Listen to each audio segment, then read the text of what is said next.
can tell us dreams untold, a universal brilliance, yet uncontrolled. Intellisphere's the key, the magic wand, unlocking potential across every land.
Oh, you broke my correctly. How do you make it mixing this stuff? Okay.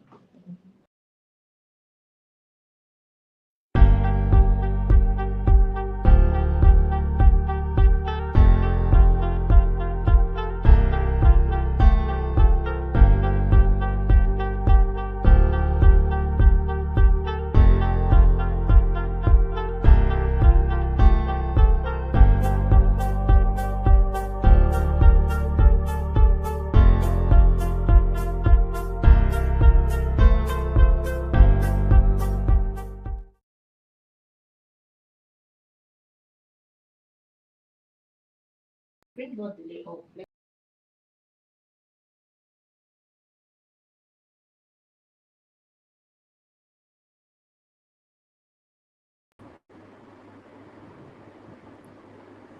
hello, ladies and gentlemen. Welcome to Intellisphere 2024. This is the evening session, and I'm super excited to have you here. If you're here right now, I want you to type in the comment section. Let us know you're here, and we could give you a shout out. Hello, Bonaya Chioma. I can see you. Let's tell someone who needs to be here that we've started. Hello, Real Talk with Princess Victor. I see you, and it's super. It's a super moment. I'm super excited to be here. And remember, we'll always have prizes because some people have brought Santa to us even before Christmas Day. Let's see some message from our sponsors before we progress. Thank you. Merry Christmas. Merry Christmas. Merry Christmas.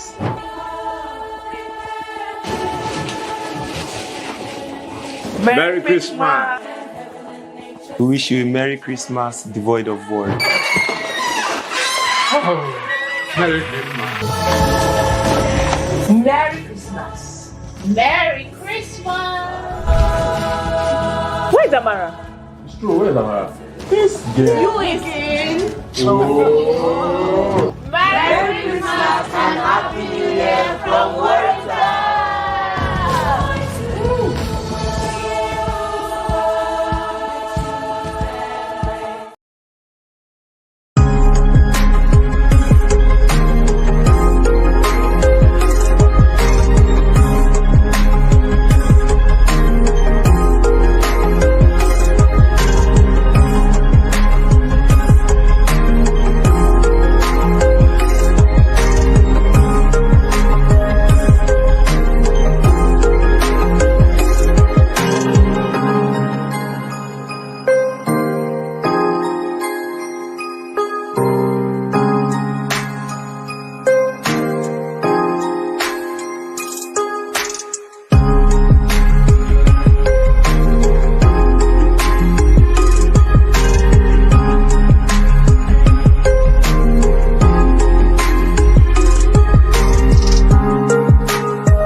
Good evening, everyone. Good evening. I'm glad you're here. Hope you're already having value. All right. So if you were here in the morning session, I want to hear you drop your feedback. I want to hear you drop your take points.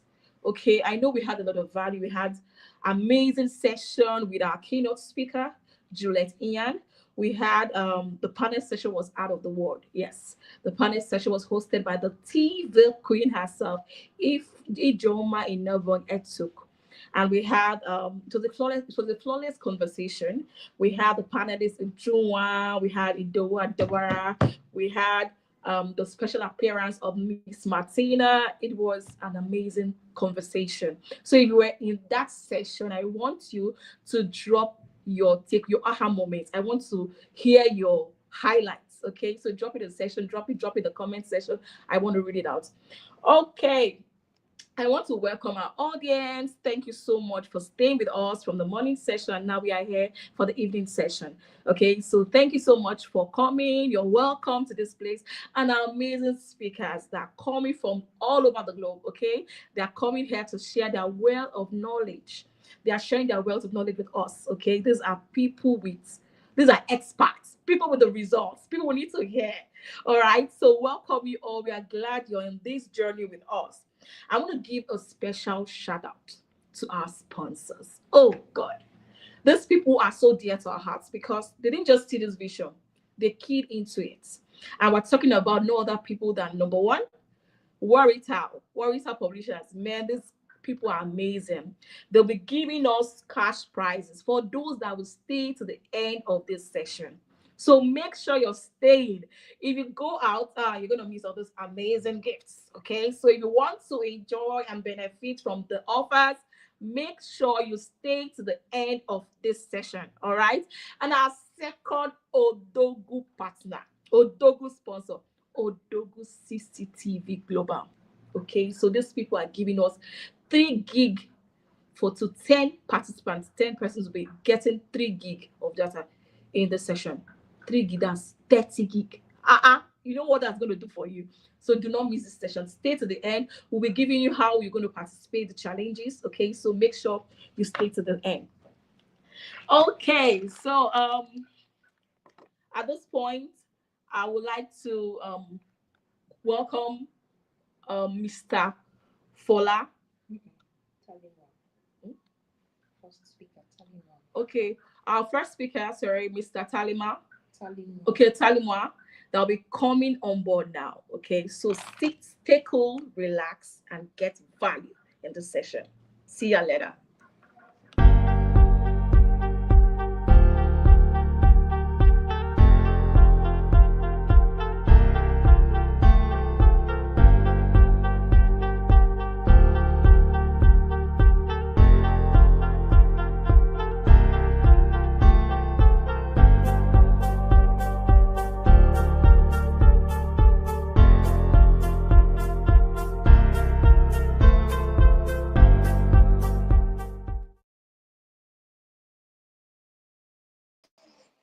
Good afternoon, good evening, wherever you are.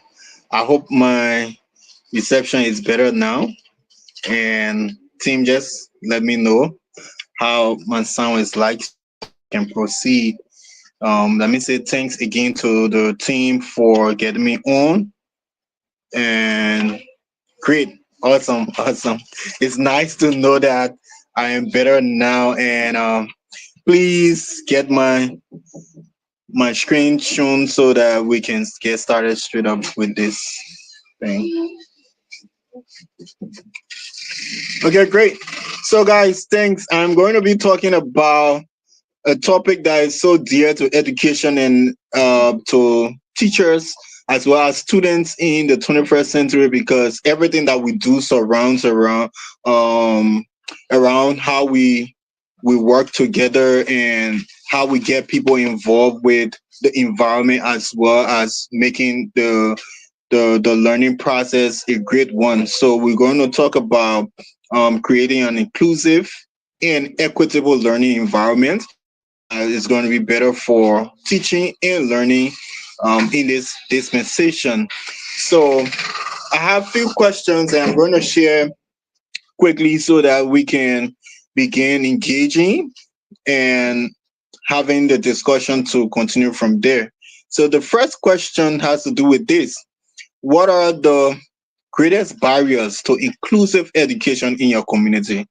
Let's have feedback from what you guys have previous knowledge on as it relates to barriers that affect inclusive education in the different communities. Let's get us started.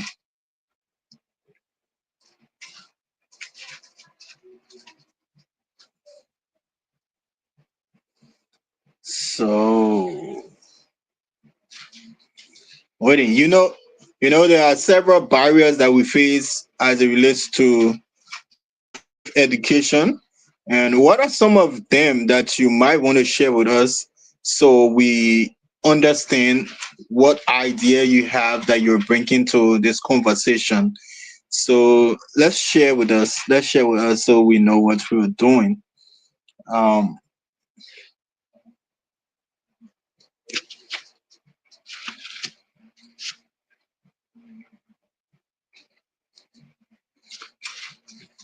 okay.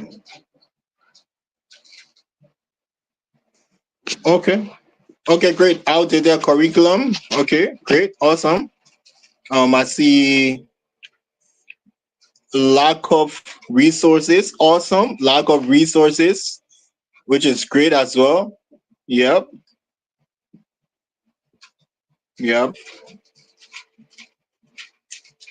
Lack of resources. So within the next 1 minute, we'll go to the next question within the next 1 minute. So yeah, I like what you mentioned. Odili, I hope I got the pronunciation right. And Princess as well. I like what you mentioned. Outdated curriculum and lack of resources. Lack of resources and outdated curriculum are some of the barriers that have stalled the process of improving educational outcomes in Africa as a whole, because our our region has suffered a lot as it relates to what we've been able to achieve educational wise, and how we've been able to carry out the educational process. So our next question has to do with this. What roles should the governments and local communities play in improving inclusivity? What roles do you think the governments and local communities should play in improving inclusivity? Let's have a share as well. What roles should the government and local communities play in improving inclusivity? I know we have a lot of things we can share, because most times we go about sharing different ideas on the different roles that government should play in improving the educational sector. I want us to just share a few of them so that we understand where we at as it relates to this topic, because it's important. If we must improve education outcomes, we need to understand the different roles that we need to play. And speaking about roles, I'm just being reminded of what we intend to do. Lack of educational equipment, great fit, which is really great. Lack of educational equipment. This is really important. Poor infrastructure and lack of finances. Great, because teachers are some of the people who are least paid, and infrastructure is nowhere to be found. Which there are awesome, really awesome answers you guys are giving so far.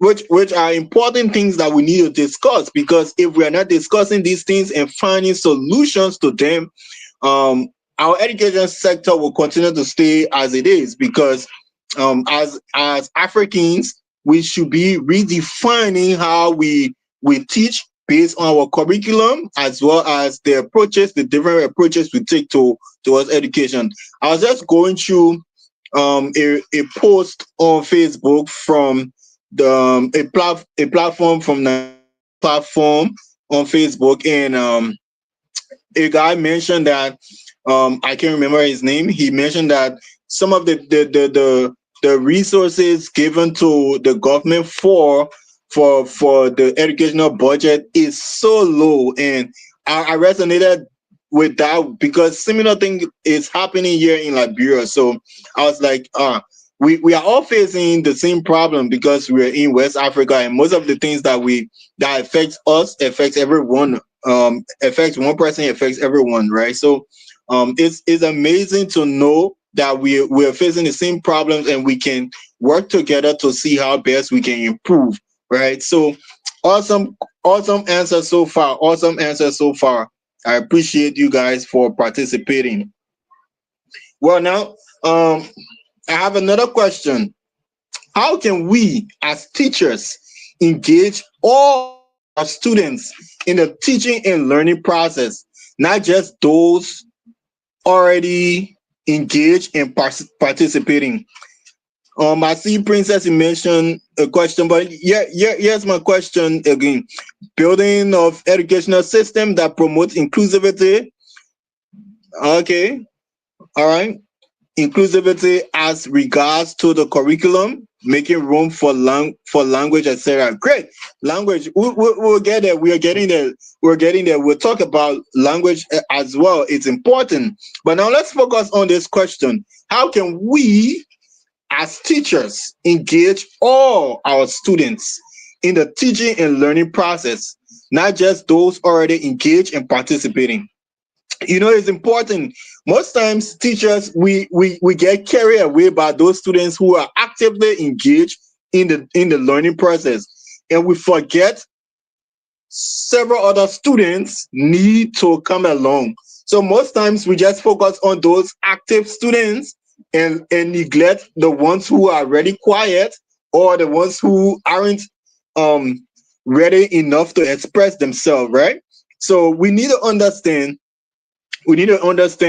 that if we intend to have a school system that is built on inclusivity, we need to accept everyone for not just where they are educationally, but also giving the opportunity to those who have learning deficiency, as well as disabilities, right?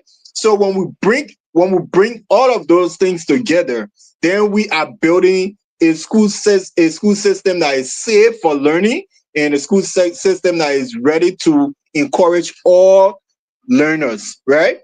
So our time, we'll just go straight into what we have because okay, I have Lavina. Okay, Lavina, provide accessible infrastructure. Great.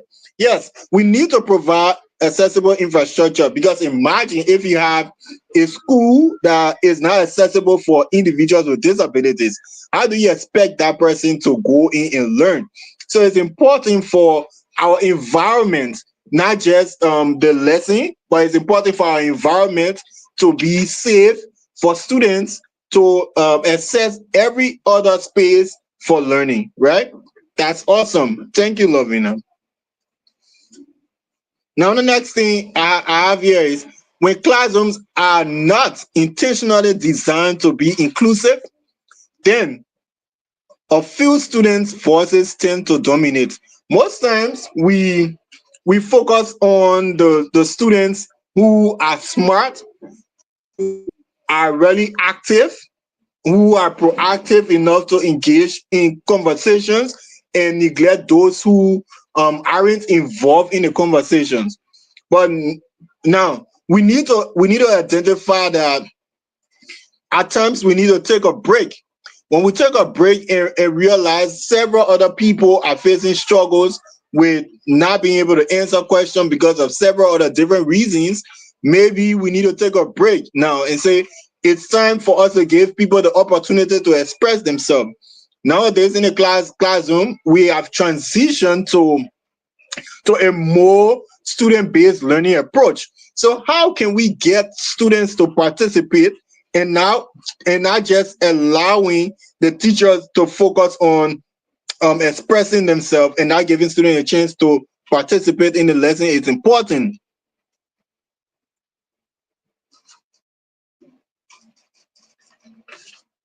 Great, awesome, princess, which is awesome, awesome, awesome, awesome. You guys are making this so easy for me. I like the participation that you're doing in the process, because we are discussing how to include, right? So based on that, we need to always give feedback, as well as check in with students to understand what they know, what idea that they bring to the topic as well. So it's important.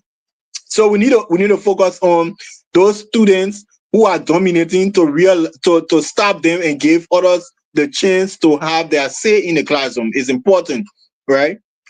Great.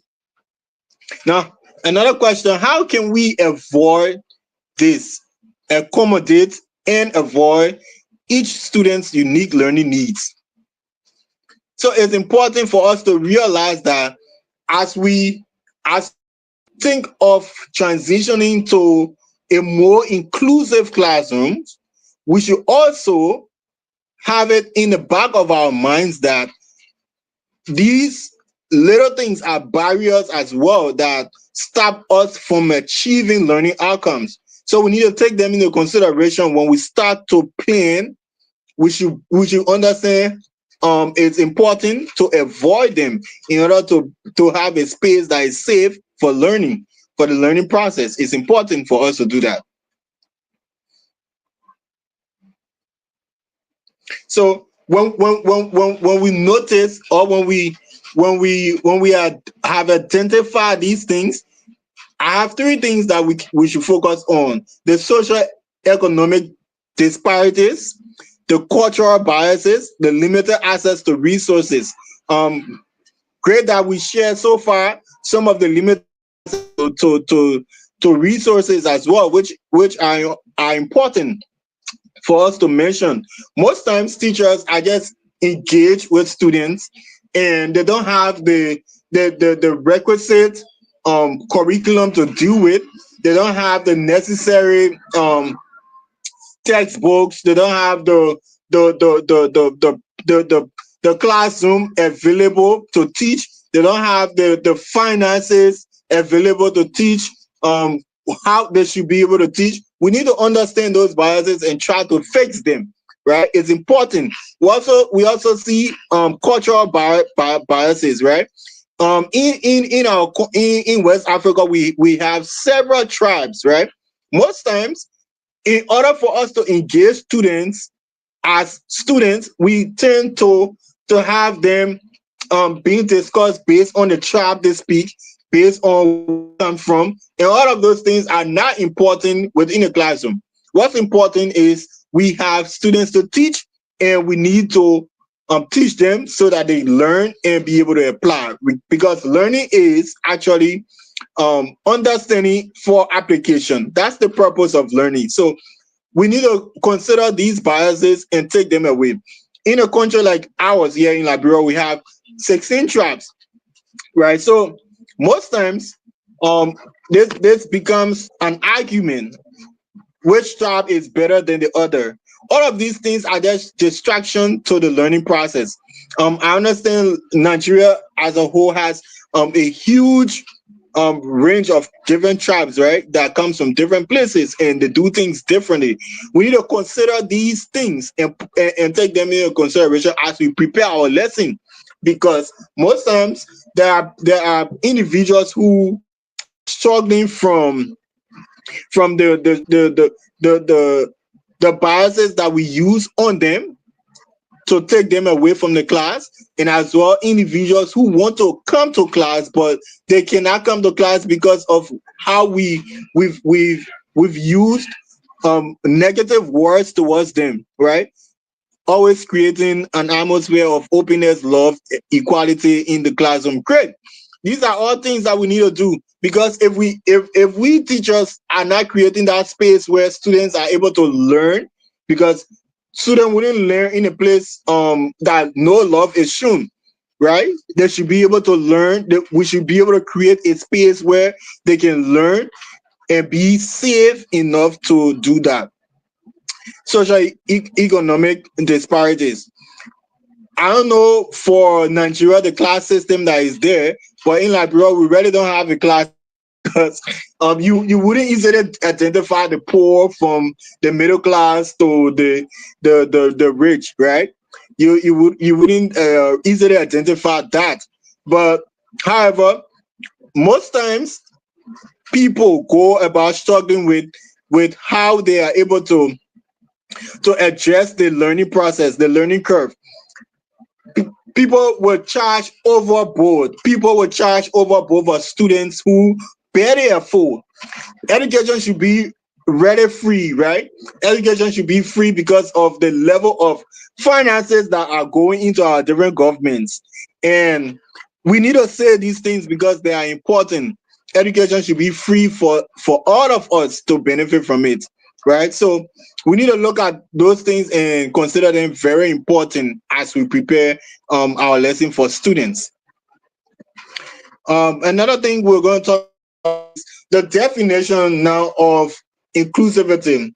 Inclusivity refers to the practice of ensuring that all students, regardless of their backgrounds, abilities, or identities, have access to learning opportunities and resources. All students, be it a Nigerian, a Liberian, a Ghanaian, an American, black, white, disability, inability, struggling student, slow student, fast student, a government official child, a poor market woman child, all students, we should have the opportunity to learn. We should have the resources to learn. It's important for us to enjoy these things because they are given to enjoy them. We shouldn't stop students from benefiting from these things, right? It is our right to benefit from them because we are in a country where education should be provided for us, right? Now, the next definition we want to look at is equity. Equity involves recognizing individual differences and providing the necessary support to ensure that all students can succeed. In our classes, teachers, we focus on the students that we love, which is really bad. I know not all students within the classroom we tend to love, but we should be loving all students because it's incumbent upon us to love these students as we approach the teaching process. The teaching process should be done with love, and it is love that will take students to engaging with teachers, to improving their lifestyle as well. So we need to understand the differences as we need to understand the importance, not the differences, the importance of involving every individual in our classroom and loving them just how they should be loved and be taught in the classes.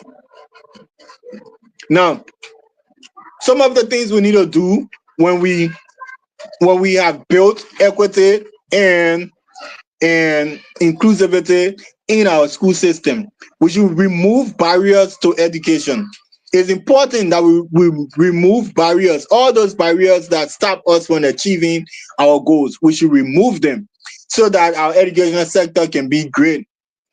Another thing we need to do is to encourage active engagement from all learners. Most times we tend to just be the sage on the sage on the stage instead of the guy on the side. As teachers, our roles are strictly facilitators of learning, of the learning process. We need to facilitate learning, and in order to facilitate learning, we should guide students in the process. We should lead students to the learning process.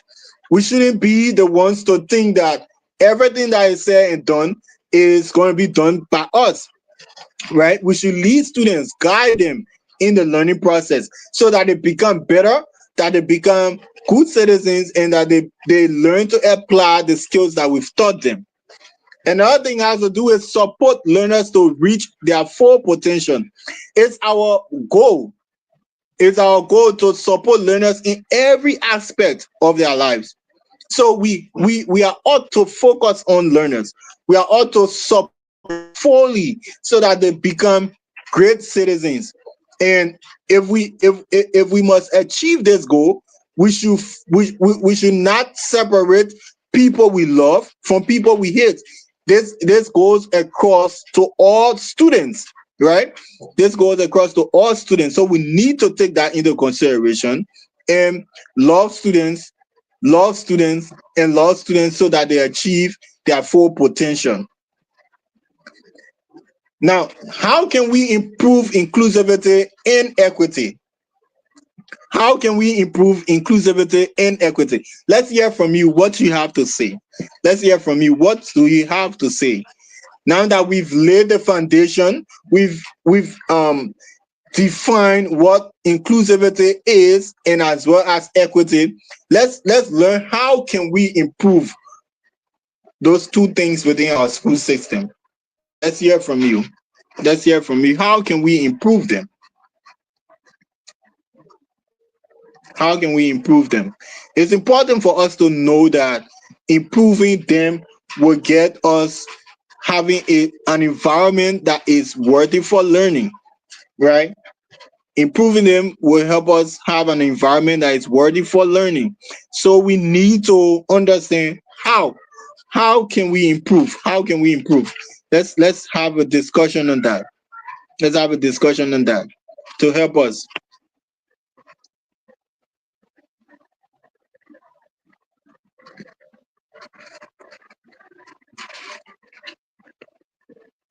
So you mentioned several other things. Some people mention lack of resources. So if just in case I want to speak of lack of resources, we can start to provide more resources in our so that we help students to improve, right? That's something we need to do as well. Outdated curriculums, those are things, especially within the African setting, we need to reintroduce curriculums that speak to us as Africans, right? We need to forget these Western curriculums that are brought to us. We need to tell the story, the African story. We need to tell the African story. How can we apply learning to our unique identity? We need to tell the African story because it's important for us. Our students are going to engage based on that process. Kelechi say by being intentional towards their academic growth, thus paying great attention to the peculiarities surrounding their learning and understanding of a subject matter. Great. We need to be intentional. To be intentional. I love that word, Kelechi. Thank you for providing that clarity. I love that word.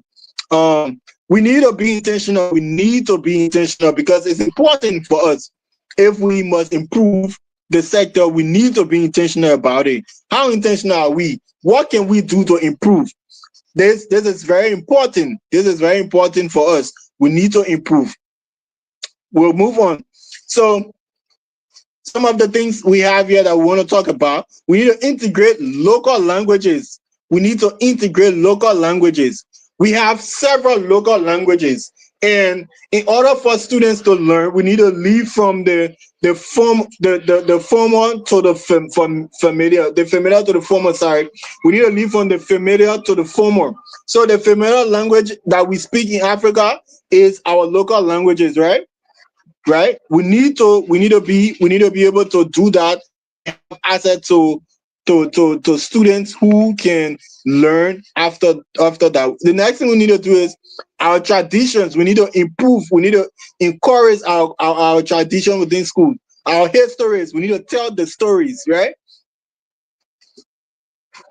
The next thing we have to do is to promote policies that support inclusive education.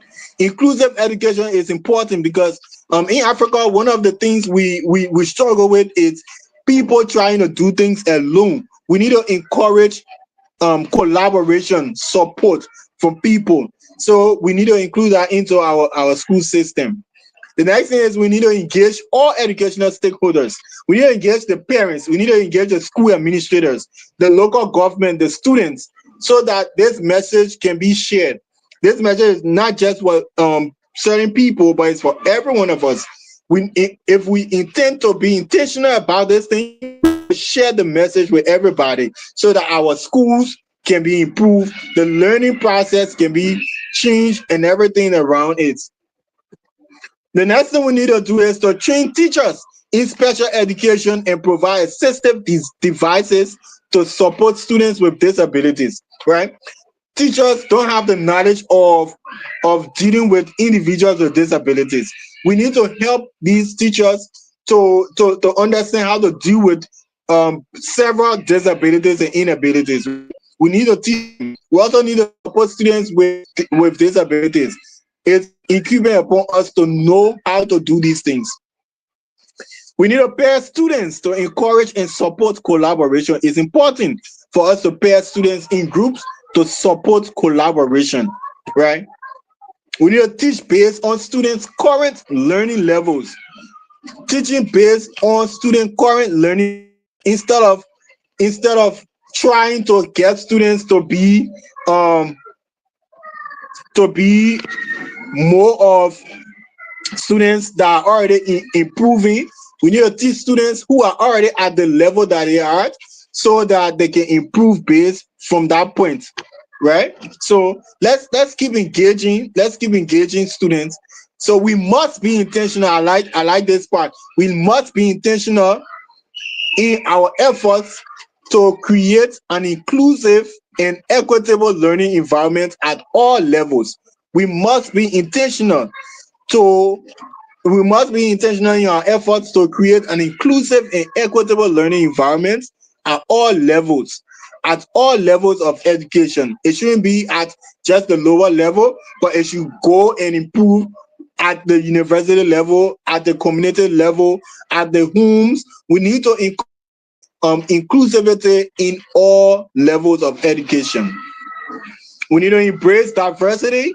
We need to utilize different teaching methods and strategies, and we need to address the potential biases as stated previously. This approach to learning not only enhances individual learning outcomes, but also contributes to a more just educational system overall. If we do these things, we are going to improve our educational sector. We are going to have an educational sector that is more safe for learning based on whatever individual that is coming to our space and is open for the learning process.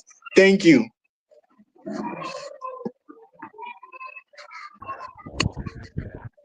Wow, wow, wow. Thank you so much, Mr. Talib. This is amazing. This is all inspiring. And here's my key takeaway from what you shared with us: promote inclusive policy, encourage collaboration, tell African stories. This really got to me because this is my forte. I love to tell stories.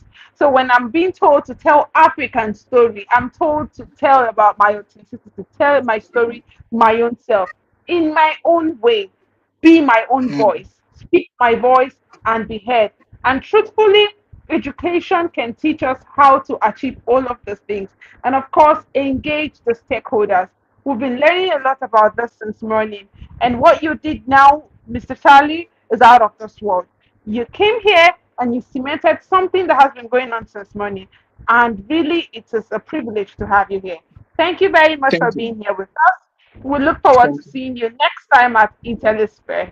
Thank you, thank you. thank you, you. thank you. Thank you so much. Thank you so much. All right. So the morning we had Juliet Ian from New Zealand, and we just had Mr. Tally from Liberia. Africa, are you ready? I need to see you comment. I am ready in the comment section if you're ready. And I could give you a shout out. Remember to stay put because we have Santa who has come before Christmas. Now, without any further ado, it is my privilege, my own honor, to welcome to the stage a man whose works speak for him, Mr. Folagbade, the celebrity publisher, and he will be joining us from Lagos, Nigeria, within the next 35 minutes. Thank you. Next up, let's meet Mr. Fola Folabade, a master of creativity, branding, and book magic. Fola launched Fola Studios in 2015, marking the beginning of his journey into the entrepreneurship world. His outstanding achievements were recognized as he clinched the Under 30 Award for Creative Entrepreneurship, setting a high bar.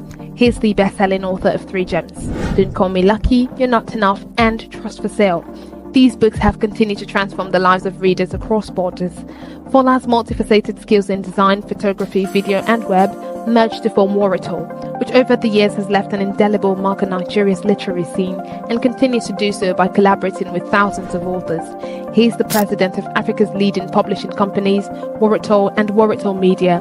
He bagged the Publication Designer of the Year award in West Africa's mega creative crew, boasting over 200,000 members.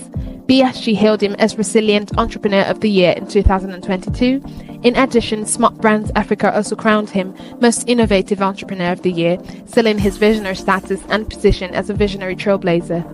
Fola's mojo goes beyond professional accolades. He is the proud host of Books Ignite, a transformative intellectual live show that blazes weekly on Facebook and airs on Nigeria Info FM Port Harcourt.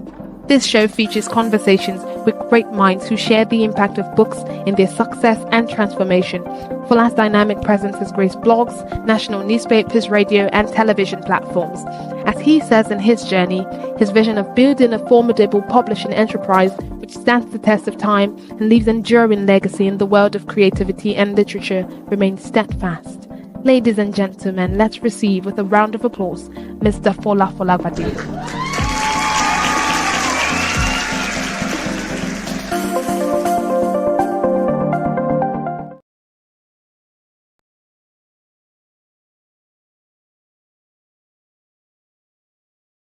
Mike. Okay, thank you so very much. Um, Thank you everyone from everywhere you're joining. I don't know, is my audio good? Please, the MC, the host, please confirm. Is my audio good? Can you hear me very well? Just to confirm that. Please confirm, is my audio good? I would like to know if you can hear me. Okay, good, sir. Okay, thank you. Meanwhile, the comment section is bustling. You guys amazing. Shout outs to um IJ, that's the host of this amazing event. Great initiative. Shout outs to everyone that has been a part of this for making this a success already. Right? Okay, thank you, Dima. Thank you. You can hear me. Okay, thank you, guys. Thank you, everyone. The comment section is really hot, and thank you to thank you for sharing so much. You know, it's really amazing. I've been asked to discuss on um, what my whole life is about. By the way, if you are expecting me to use light, then maybe you've never been under my teaching before. I am not used to using style because most of what I will be discussing are things that happened to me. All right. And things that if you wake me up, I'm going to tell you about it, right? Yeah. So I am used to, and it's just my style, right? I'm used to talking about this thing. I'm more passionate to talk about it when I'm not using slide. Okay. So I'm going to be so practical with you because this is my journey. This is who I am. This is who I've always been, a creative entrepreneur. All right. So I will start by telling you watching this and every other person that will get to watch this that um, an entrepreneur is you. You and an entrepreneur. I mean, you are a creative person. Back in those days, we used to believe that creative people are people maybe that can draw. I mean, draw, people that can maybe write, creative writing, maybe people that can do aesthetic stuff, and all. But trust me, whatever it is that you are doing, you're a creative being. The God that made us is a creator, and every human, we are all creators. So you are creative. You're meant to create. Okay. So having said that, I will go straight. I really hope someone is going to be checking the time for me, because trust me, I can go on and on when it comes to talking about this subject matter, how to build a sustainable creative business, and not just for now, something that can stand the test of time. All right. Um, okay, so the first thing I would like to talk about is early enough. Decide what you want to focus on. The aspect, that skill, that seed in you, you want to grow and you want to focus on. All right. So, one of the problems that I see people make is that we want to do so many things at the same time, and we are running a race and we are trying to compete with others. And by so doing, we are running or moving away from our core, our strength, that which God has put in you. For every human, there's always something in you. There's that part of you that, trust me, you do it effortlessly. And people would find it difficult to do it. In my own case, it was aesthetic. I love it. Anything that has to do with design, I loved it. Right from my primary school days, I've always been a lover of art. I would do everything, paint everything, and put it around the house, right? But I didn't see it as something that I would be able to build something on later. I remember gaining admission even to study art in the university. I did not go for it. If you're a Christian, you would say the spirit was trying to guide me, right? Yeah. But I didn't go for it. Rather, I studied accounting, only for me to be done. And that seed in me, that looks very little, that looks very small, I had to now discover it. I had to now focus on it, right? And I started out doing design, doing design, doing design. But one of the things I I was able to realize and work on early, design can and it's like that in every industry. Design can be broad. It can be anything. You need to now decide early that, okay, what part of design do you want to focus on? Like, I know God will give you um an idea, a skill, but the scope has to be discovered by you. And this will be out of maybe from what's it called, readings and all of those things, right? That's why we have some successful pastors and we have some that are not successful. God could have given both of them. God has anointed both of them, right? Sorry, I use pastor, but in even other businesses. So you can have the same idea, you can have the same, but the scope is what determines who is going to go far and who is going to just remain, just normal.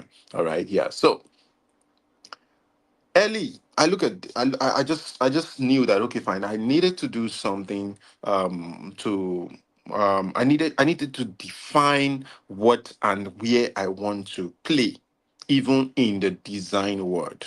Okay. Now that I discovered that little seed, I can make a living out of it. The next thing I did was to look out to do my own findings and look at, okay, fine, where do I want to play in this industry? And then I discovered that I want to play with big guys and companies. I don't want to be working with one-on-one people and all of those things. I at that time, so I decided that these are the set of people I want to work with. I think one of the problem again that we have as creatives sometimes is we want to work with everybody. We think we can work with everybody. We think everybody can like us. Trust me, even you don't like everybody. So why do you think everybody should like you? So understand that in this game, you can be loved or liked by all, but you can decide who you want to work with, and you need to decide early on time, or who you want to build your brand around, and you can decide early on time. Okay, so I picked the what's it called, businesses that I want to be branding for instead of doing one-on-one whatsoever. I decided early, and that was it.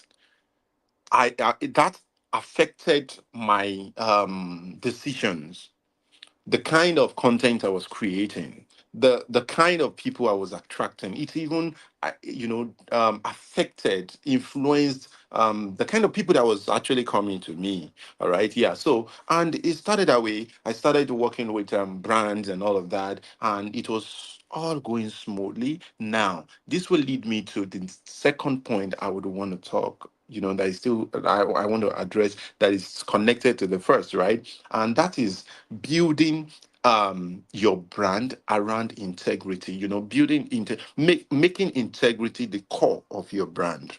Okay, so many of you that um maybe if you've been a part of my story maybe long time, like I'm talking about 10 years ago, when I started out as a brand consultant and all, and developer. I wasn't into books. I wasn't a publisher. But then guess what? When we moved into publishing, the clients I was working with then, they moved with us. And it all boils down to integrity. Because one thing about me, and anybody that knows me very well, is when we promise to deliver this, that's what we're going to deliver. Trust me. And that will cost you a lot. But trust me, integrity is also one thing that is very rare in this part of the world. It's not common. And guess what? People are looking for people with it. People are looking for people with integrity. If you have integrity, businesses will come.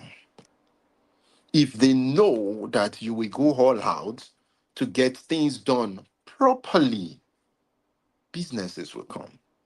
So, in trying to build a sustainable, creative business, make integrity the center of what you do.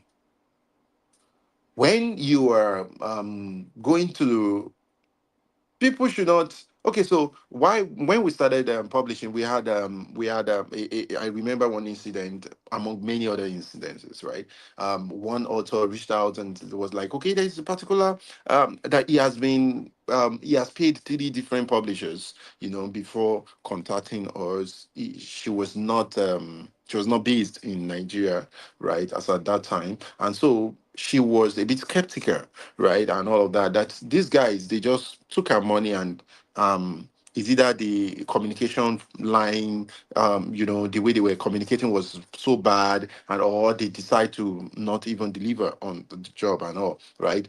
But we delivered, and of course, after that, we've had different businesses to do with this person, and again, what people don't know is when you lose one customer, or because of your lack of integrity, you have lost at least 10 other customers. That's just the rule, right? So when it comes to building a strong brand, a brand that would live for long, that you want to last, to live, to even live after you, please try as much as possible to build it around integrity.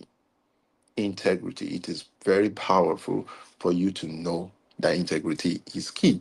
Again, consistency, right? Maybe because I have big background, in branding and all.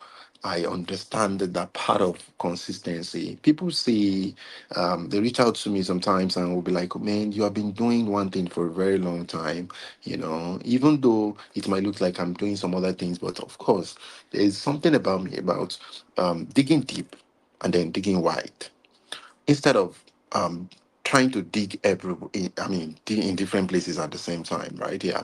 So there is this adage in Yoruba. I'm trying to see how I can put it in English for people, right? Yeah. So it's just like when you are peeing. If you pee in one spot, it will have more effect. But if you start peeing around, then the effect will not be like that one that you've done in one spot. All right. So stay consistent. That's why I started by saying that decide early what you want to be known for. One of my mentors said he studied accounting and he asked himself early that can I be number one accountant in Nigeria?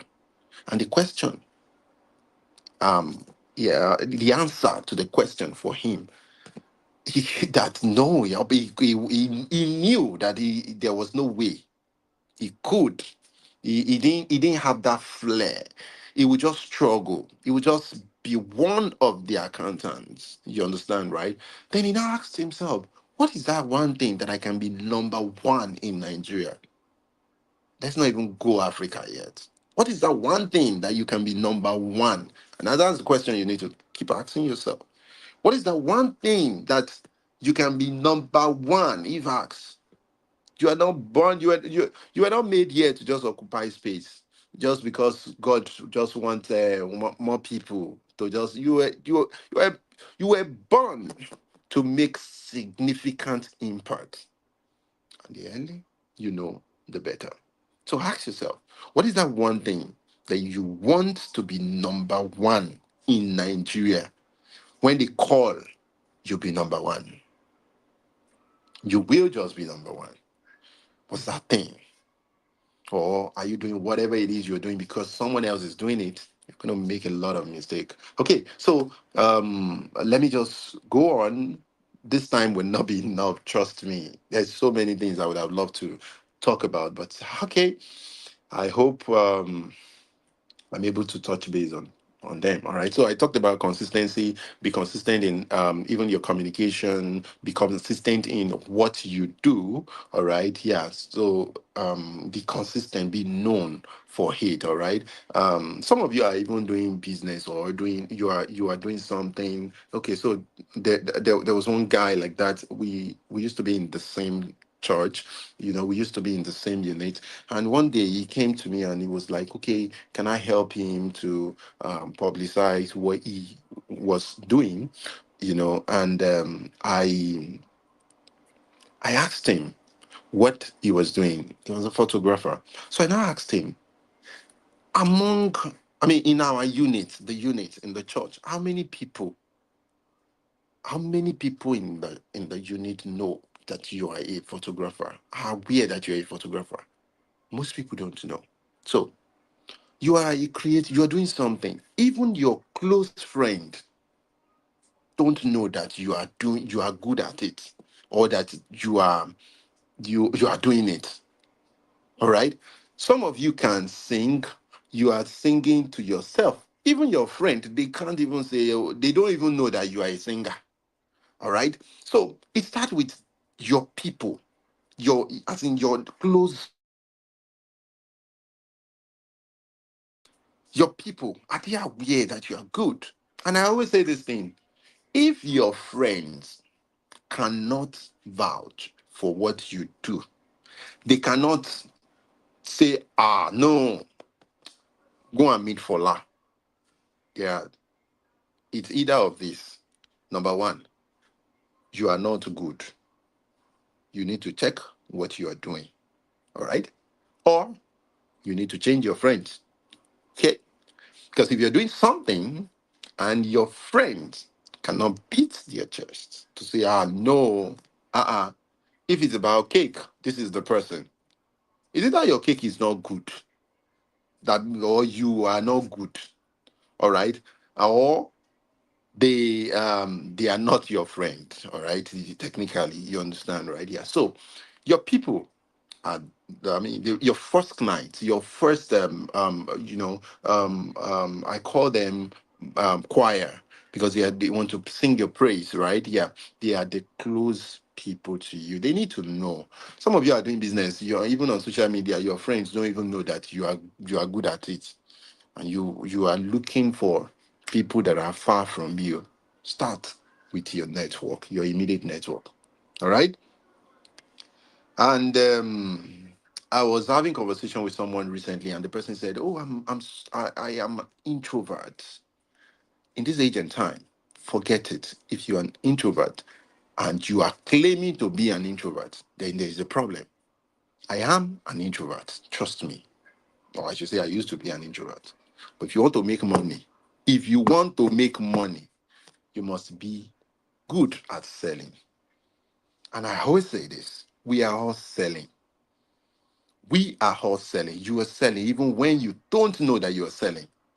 So if you think you are actually selling, because you are just selling yourself down. So as an employee, as an employer, as a business person, you must learn that skill of selling. So you can't say, I am shy, I don't know how to market. Hey, Whiskey is not the best artist in Nigeria. There are bigger, better. I mean, better, not bigger now. Better artists that can sing more than Whiskey. The only difference is Whiskey is making good noise. What are you good at? And how well are you making noise about it? This is not the age and time that you tell yourself that, oh, I know this thing. My work will speak for me. No, no, no, no. In this age and time, your work alone will not speak for you. You will speak for us to know that you are good at what you do. All right. So get it straight. That which you know, we have to know that you know it. So consistently talk about it. Storytelling. Talk about the success. A transaction you had that was successful. Talk about this thing. Teach us about it. All right. And social media has really made marketing and publicity cheap, I would say. All right, you can reach a lot of people, using social media. So be consistent. Some of the clients we work with today, they've known me for like 7 years, 8 years. Guess what? Some of them, as at then, they may not, maybe for some reasons, they could not afford our services, right? But now, because they've seen us over the years growing in leaps, right? And they want to be a part of this. And now that they can afford it, they join. They have to join. All right. But consistency is key. If they notice that Vola is doing this, he's doing that, different things, you understand, it also affects the trust. Okay. So be consistent. That's why I said decide early what you want to be known for. And that thing, you want to be number one in Nigeria. Don't do anything that will put you in number. If you want to go into real estate, your target should be, I want to be number one in Nigeria. In Nigeria, you are not born to just be a monk. No, no, no, no. You're not born to be a monk. There's so much you can do within that your industry to take you up. All right. And one of it is being consistent. I talked about integrity, and I talked about, of course, you have to master your crafts. Eh? Master your crafts. Master your crafts. And again, when you start making money, don't be greedy. Hire competent people. I say this thing, hire your weakness, right? So if you are good, because one of the things that kills creative people is they sit down and focus on it. All right, they work right here. and they are not good at management. If you know you're not good at management, then you should know that when you start making money, you need to hire a manager. You need to understand your weakness and your strength. So you hire your weakness. All right. Hire someone that is good at your weakness. I hope you understand that part, all right? When you start making money, all right, and so that you can really move your business well. Okay. So for instance, now if you I'm trying to look for a very good example. If you love fashion, maybe you just love fashion and you know a little bit about sewing. You started out sewing, or maybe the part you know is sketching. You understand, but you don't really like sewing, right? As you start making money, hire an expert who can sew. So you do this cash, the person sew. You do this cash, the person's store, and all of those things, right? And you keep growing from there. Okay. And again, as a creative that wants to build a business that would last long, understand that you will not forever be in the operation of the business. Know that from beginning. Know that from beginning. When we started, I was the marketer, I was the accountant, I was the designer, I was the social media. I was, yes, when you are starting, you're carrying a box with everything. You are handling everything. All right. But understand early that even though you start in this way, you're going to be dropping these roles as you're moving. Knowing that alone will put your vision will be clearer. All right. And when it's time, you would know when to get someone on board. Okay. Um, Even footballers, they have managers, right? They have other people on their payroll. One of the problems we have in this part of the world is we want to do everything, right?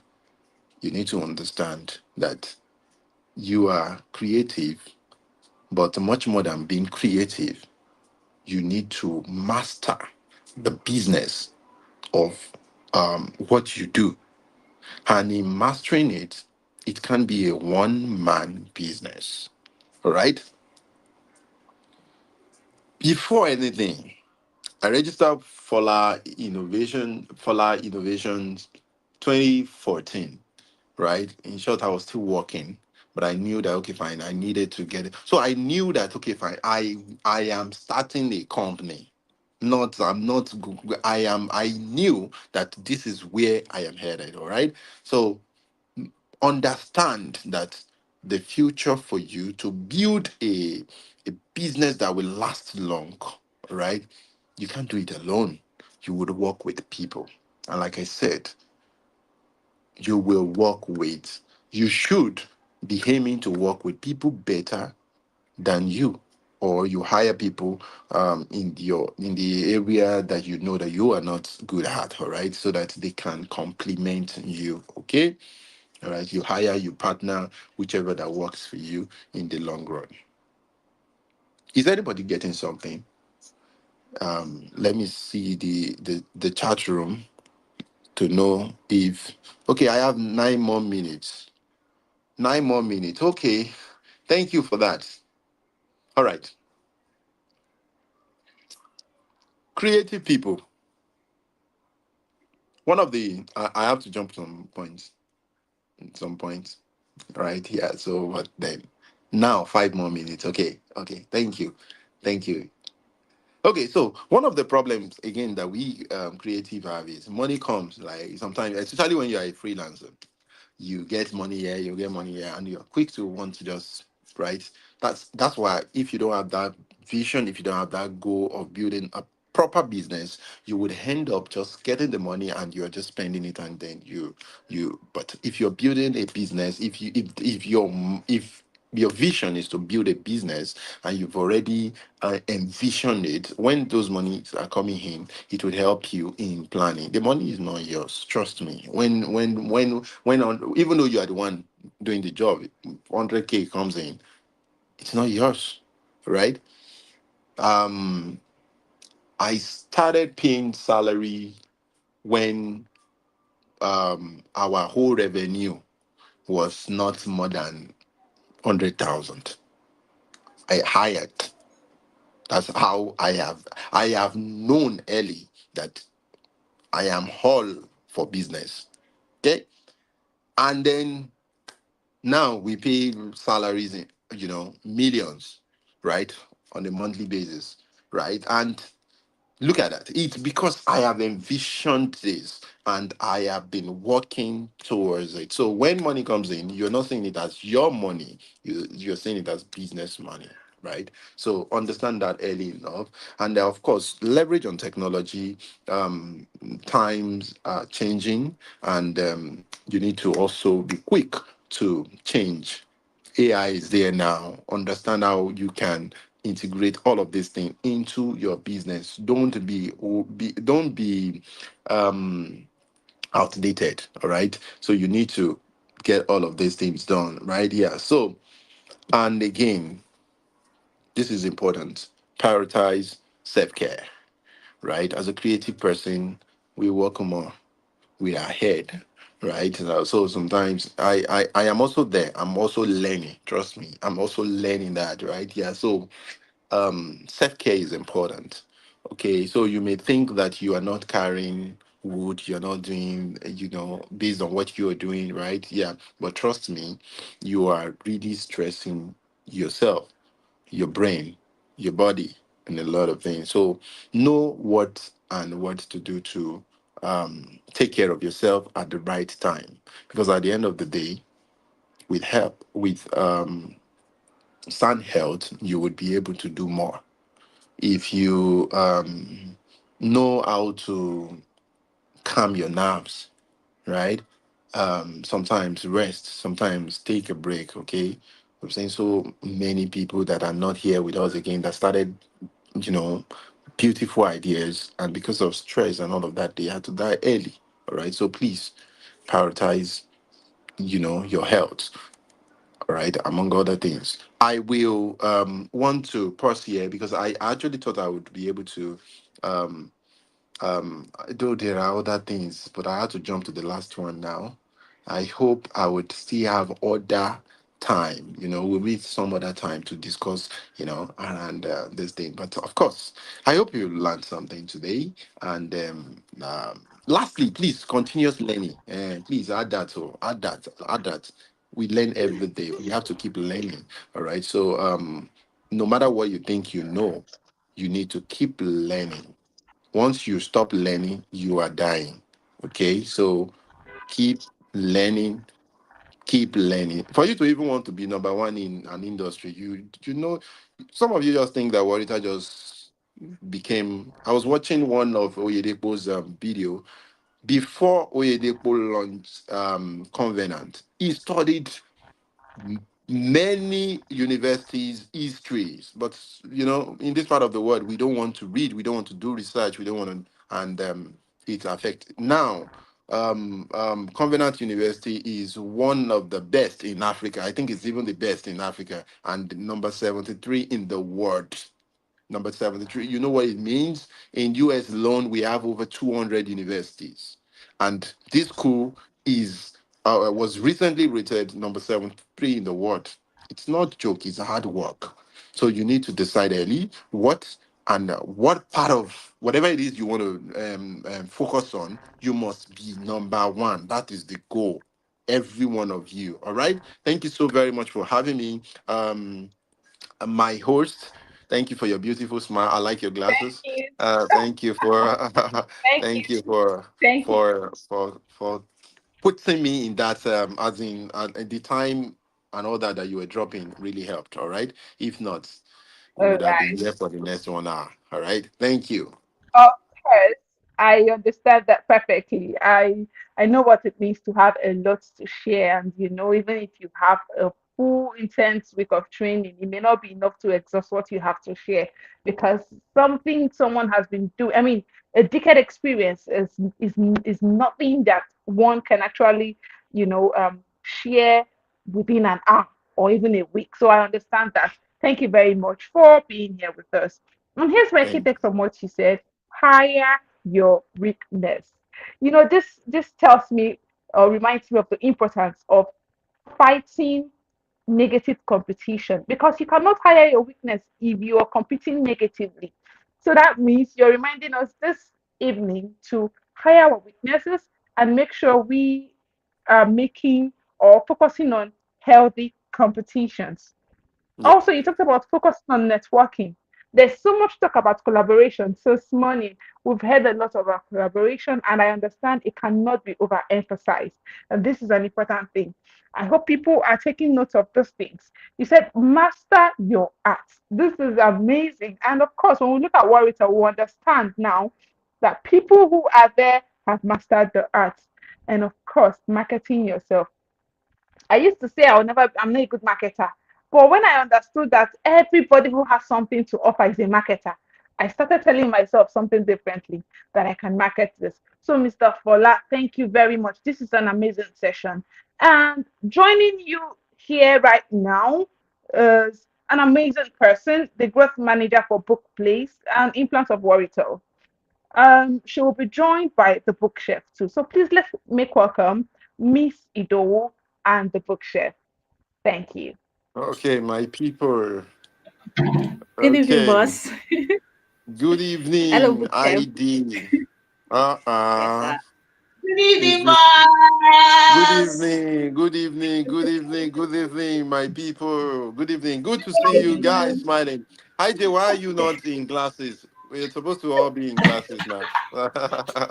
Tomorrow. ID, it's so good to have you back again on this session. Thank you, ma'am. It's good to be back here, ma'am. Thank you so much. Thank you, boss. I didn't expect anything less. I have one of the hosts here with me, and she was saying, "This man no write anything, though. This man not the message." He said that's how people who are the message deliver their message. They don't need to, put it down anywhere. And I looked at her and I told her behind the scene that you don't know this man. I wish you did. Maybe a little bit about him. I mean, he would never write anything down for it. It's just him. Carry him and he's the message. Thank you so much, boss. I know that it's always a masterclass with you. Before Thank we you. start this session, because yes, you weren't expecting us to join you. Yes, but yes, we want to do this. Please, I want to introduce to everyone here, every guest, every audience watching us today in this time, uh, a new feature that Warritor is launching. And with us, of course, is the president of Warritor, Mr. Fola Bade, popularly called the celebrity publisher. Please, let's see what Warritor is bringing on board soon. Introducing the Bookplays app, a one-stop bookstore where readers and authors unite in a symbiotic relationship. Bookplays is a user-friendly app offering audiobooks, print books, and ebooks while catering to your unique preferences.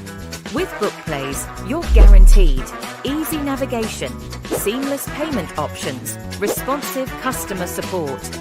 Join the literary revolution. Download the Bookplays app now. Amazon. Welcome back. Welcome back. Before I can't even say anything here because the manager of Bookplace is right here with us, Miss Idowu Adewara. Hi, Miss ID. What exactly is Hello, this ma'am. new things and new feature that Warrital is bringing to the world? What is Bookplace? All right. This new feature is called the Bookplays app. And when we talk about a Bookplays app, it is set to tackle the lack of a unified platform where book lovers and authors can connect, like in Nigeria and in Africa at large. Bookplays is Bookplays is Bookplays addresses the challenge of having a unified platform where Ifeanyi.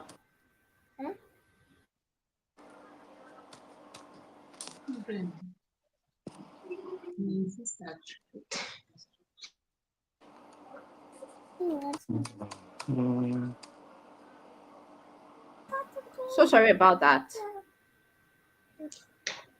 Okay. Please go Can you ahead. hear me now? Yes, Okay. please. Please go ahead. As I was saying, Bookplace is an app that is tailored to bring together book lovers. And when we are talking about book lovers, of course, there is going to be the readers and there is going to be the author. So for authors, it caters to the problem of having to always not reach a diverse audience. Why for book lovers?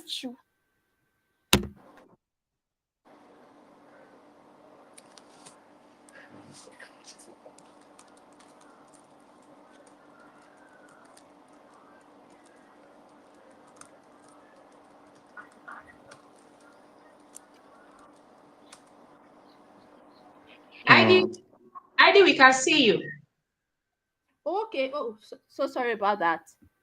So as I was Okay. saying, Bookplace is this platform. We are going to be having print book, ebooks, and audiobooks all on the same platform. This means if you are the kind of reader that loves audiobook, your problem is solved because on the Bookplace app, you are going to be having audiobooks. Then there's going to be a print book, which means you don't need to necessarily step out of your house to go to a bookstore. So Bookplace is kind of a library and a bookstore right on a single app.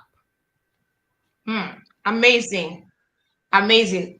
Now, I hope everyone listening to us is taking notes because Orator is not here to play at all. My next question will be for Mr. Fola, the president of Orator. How secure is the app and user data? Address issues of privacy and security concerns. Do we have any of such? How secure is this app? And of course, user data, people like us. Okay, thank you. Thank you, IJ. How secured is this app? We have been on this for quite some time now, over 3 years. All right. And one of the reasons why we have spent, time on building this is to make sure that that is secured. It's one of the reasons, right? Yeah, because I am very big with, you know, um, content protection, right? Like that, right? So we are not releasing, if you're publishing your book on our platform, we are not accepting PDF, which is one of the ways books can easily be pirated. All right, so you are only able to publish the ebook as EPUB. Of course, this is what other international platforms like Amazon also accept. Okay, so you can publish as PDF. So that has greatly reduced, the risk of your book being pirated. All right, and again, you can access this book on your system. It's only on your app. So we have really put in a lot of security even on the app of this thing, such that it can't be pirated. And yes, it can't be, and we will keep working on it as we keep moving on, with this app. But trust me, we are here to make books interesting and also safe, because we understand that what goes into publishing the book as an author. So we want authors to get their due reward, and that's one of the reasons why we're creating this platform. And it's safe. Yeah, it is safe for authors and also for readers. Yeah. Thank If you I so catch much. you. Thank you so much for that. What is the cost of the app? Did you explain? Is there any pricing model or any in-app purchases? What's the cost of the app?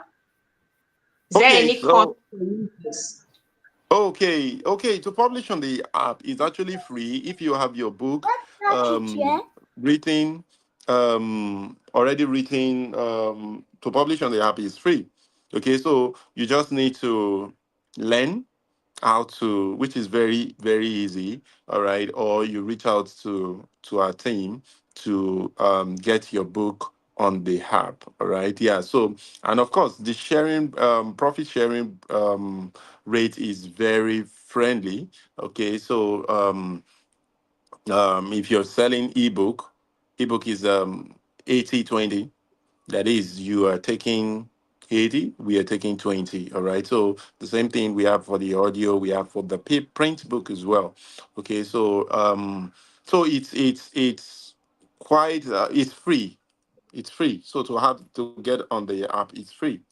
Just know how to get your book there, or you reach out to us and then we do the publishing for you. And that is it. And then we pay out when money comes in, we pay you. And this is a good time, because the few ones we had right now, they are not operating, okay, again, due to different things anyways. So this is a good time for book lovers and both the writers and readers, right? Thank you so much for that. And concluding, this question is for the growth manager at Warrital. Is there a specific target audience for the app, or is it for everyone? Okay, so our target audience is book lovers and authors, which means if you're a book lover that loves to read, this app is for you. If you're an author that seeks to read a wider audience and you want your book in different formats to be easily accessible, this app is also for you. So we are targeting the book community, bookish community, those that love to read, and authors as well. Thank you so very much. I think that during your explanation, you covered almost everything. But I wanted to also know, what unique features does your app offer? Is there any differentiating factor from other apps we've had over the years? Yes, there are. The first is the fact that this is the first platform of its kind that's going to have ebook, print book, and audio book all on the same platform.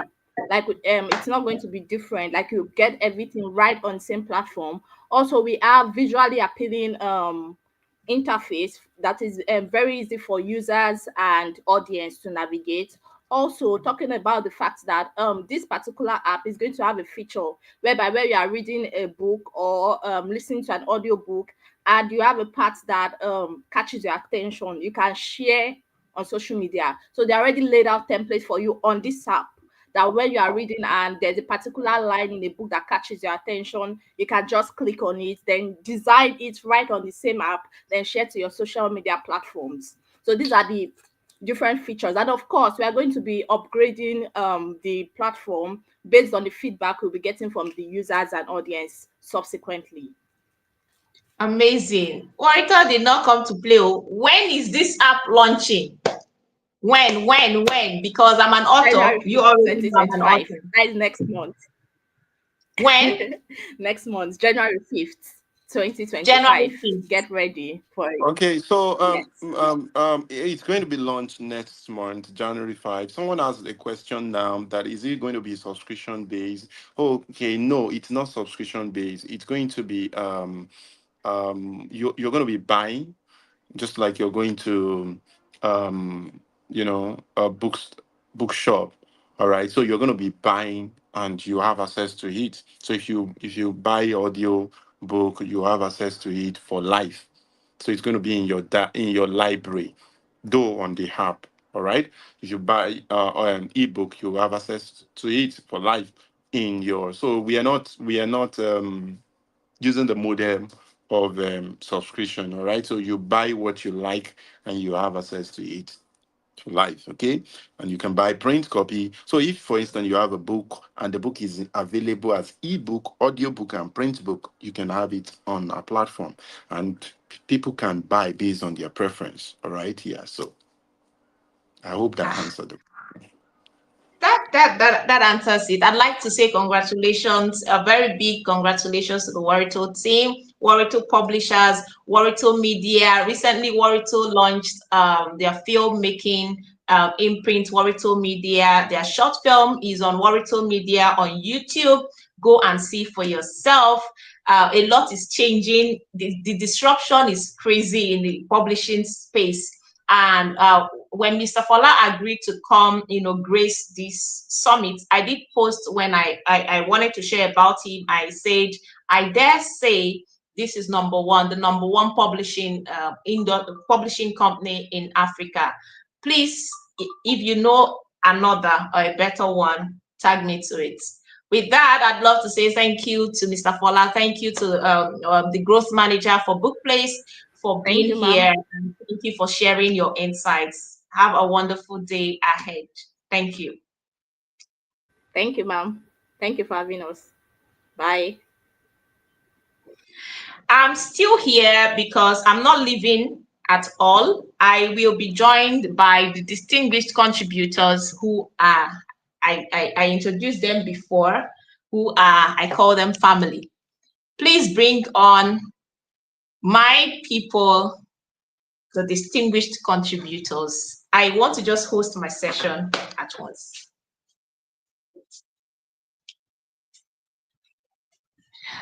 We have Chidinma Abambo, the reformist. We have Princess Chibuchi. We have Abigail David Uta. We have Paris Abisam. We have see Abby fine again. We have Vera has been waiting, and she said she will join us, but then we can start. She will join us when she gets here. Please, sis Princess, please switch on your mic, your camera. Your camera is.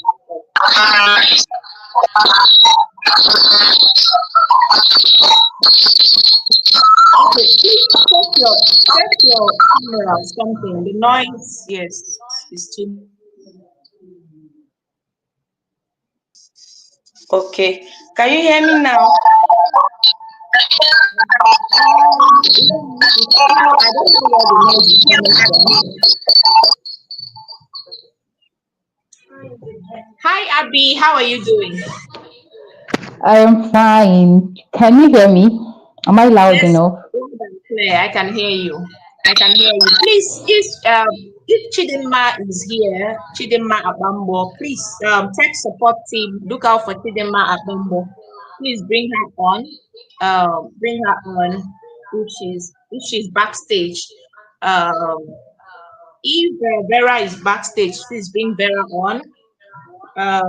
Says Princess, please bring Princess Chibuche on. Where is Caris? Caris is not here yet. I think Caris should join us. Caris should join us any moment from now. V! Okay. V, you're welcome. Hi. Okay. Hi, Princess. I don't know what's wrong with your mic, but I hope you were able to fix it and join us again. Thank you all for being here. Abigail, I call her Abby. Abby has an event. I don't know, the sacrifices you all are making to be here, it blows my mind. Thank you all so much. Vera is the pastor's wife, and they are having their one of these what is that, Vera? What's that? One of this church conference or something. A retreat. But she told me that once it's time. Okay, you told me once it's time you're going to get somewhere and join here, and you're here. I deeply appreciate this. Thank you so much. Now, Abby, you were an integral part of celebrating multiple intelligences last year. And V, you traveled all the way from Owerri to River State, Port Harcourt to witness the event. Quickly share what was the experience like for you before we get into the conversation. Okay, I think I'll go first. You know, celebrating multiple intelligences, then I couldn't make it down. I couldn't make it down due to several reasons beyond my control. But then I was part of it. I was part of the planning and everything. And I will tell you that Ijawele is someone who is result oriented. I can tell you we've had lots of brainstorming sections. We've always had brainstorming sections. We've had times when we have to first go through our ideas back to back and drop some. The ones that need to be dropped, we have to drop them. So Ija really is a propeller. She's someone who does not just want to learn for herself. She wants to learn, she wants to gain knowledge, and she wants that knowledge to be passed on. Sorry, it's echoing. What could be the problem? I think someone's mic is on too. So can you hear me now?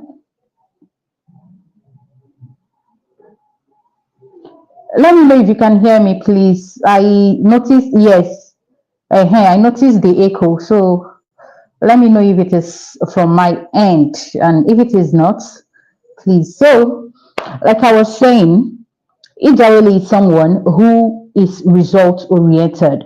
And she is that person who goes all out for knowledge, whatever it will take. She's that person who goes all out and she drags her circle along. She's telling me, Abby, look at what I discovered. Abby, we need to learn this and we need to pass it around. We need to get more people to see this. We need to get more people to know this. We need to get more people to experience this. That is who Ija really is. And she's someone I can't even trade her for anything. Ija, are you there?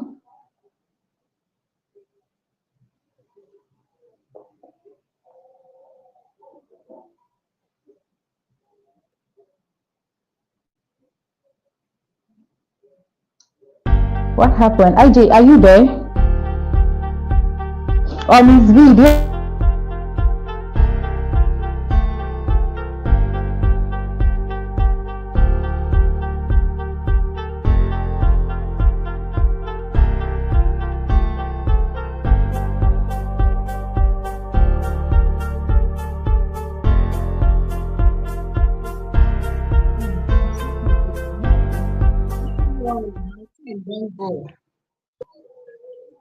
Okay, Abby, so sorry, there was the network glitch. Please go ahead. Yeah, I said I already finished talking. I said that you are a propeller, you are result oriented, you are the person who breathes life to ideas, and you are this person who is I would say obsessed with knowledge. But then the good thing about you is that you don't just go for knowledge alone. You are this person who, when you go for knowledge, you drag your circle along and you want other people to benefit from that knowledge, from that light. You want other people to see the light. You want other people to experience the new thing that you have experienced. You want other people to be part of it. And I remember vividly when that was 2022, I think 2022 or early 2023, when we did the multiple intelligences in Port Harcourt, which I could not be there physically because of certain reasons. I remember vividly your passion for that program was for people to come and learn, for people to understand diversity, for people to appreciate diversity and diverse creativity. Yeah, for people to appreciate diverse creativity. We had other games, we had children from different schools who participated, and that program was to foster learning on a different level. So you're that friend who I would say I will not let go for anything. Thank you.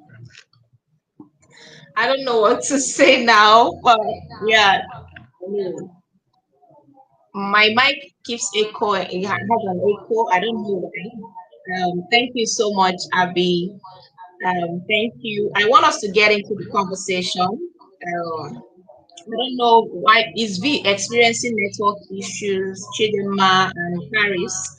But then let's go ahead because before 6 on the dot, we are supposed to be out of here for the next panel session.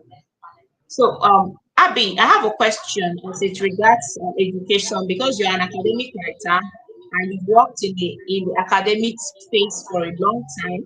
And Yeah. Princess here is an emotional intelligence coach who also works with children, teens, young adults. So the question for you, Abby, is please keep in mind our time. What steps can be taken to improve the quality of teacher training and ongoing professional development, allowing educators to deliver effective instruction and inspire lifelong learning? Like the question is, what steps can be taken to improve the quality of teacher training and ongoing professional development? Okay, thank you for that. Actually, the speaker who spoke before Mr. Fola said so many things that has to do with this. I know he talked about equity, he talked about inclusion, which I had in mind, but then he actually dissected it very well. So what I'm going to talk about now is developing partnerships with local communities or even NGOs to provide educators with opportunities for professional growth and community engagement. Now, these schools can actually partner with NGOs to help their educators scale up. We have programs, we have so many programs. I don't know if I am allowed to call names here. I don't know if I'm actually allowed to call names, but then there are so many programs that can help these teachers to scale up, that can help these teachers like incorporating technology. Now we are in the AI era, we are in tech area, Please go ahead and and then move some of on. these teachers may not be able to foot the bills. Yes, some of these teachers may not be able to foot the bills. So one of the things that can help is when the schools partner with NGOs, they can sponsor some of their teachers to learn. And when these teachers go for this learning, everything comes back to the learning community as it gets passed on from that teacher who has learned something from that workshop to another to other teachers and then to the students. Another thing that they can do is recognizing educators who do so well and rewarding them accordingly. There is something that comes with recognizing someone for their hard work.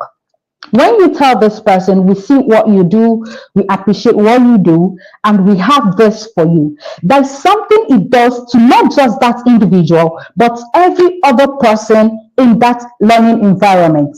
You see everyone putting in their best because they want to be rewarded, because they want to be appreciated, because they want to be noticed. That is human for you.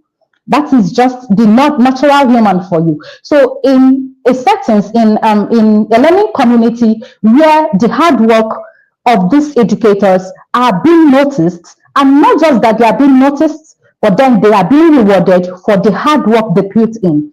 I can assure you that it is going to help a whole lot.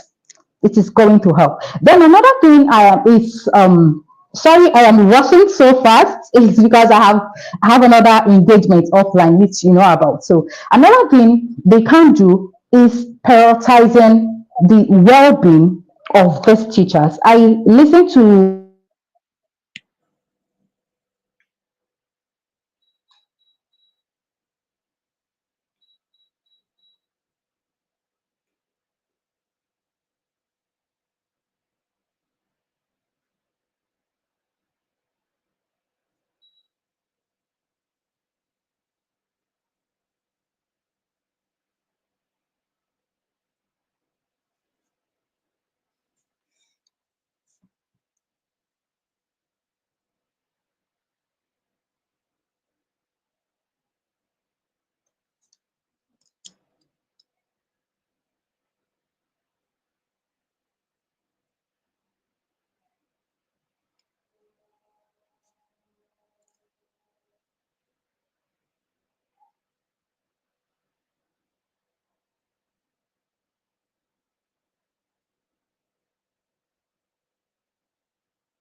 My network.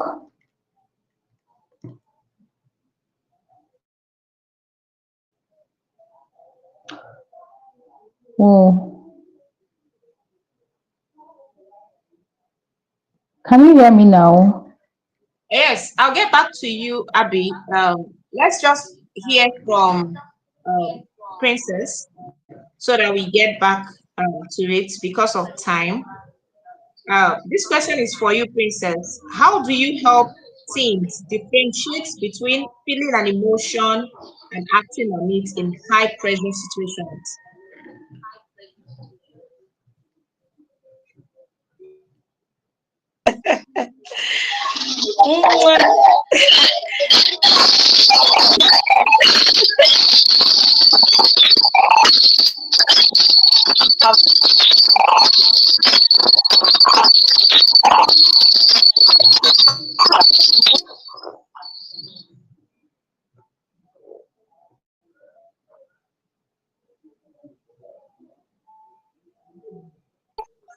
That means what we have to do here to solve this, because the challenge is a problem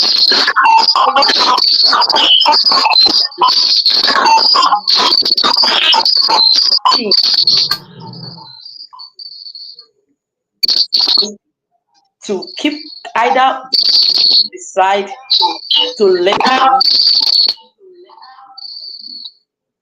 We need to teach them when to decide to take action.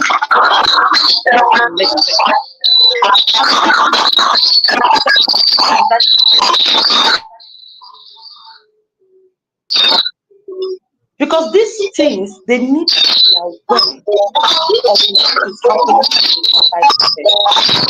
they need to understand.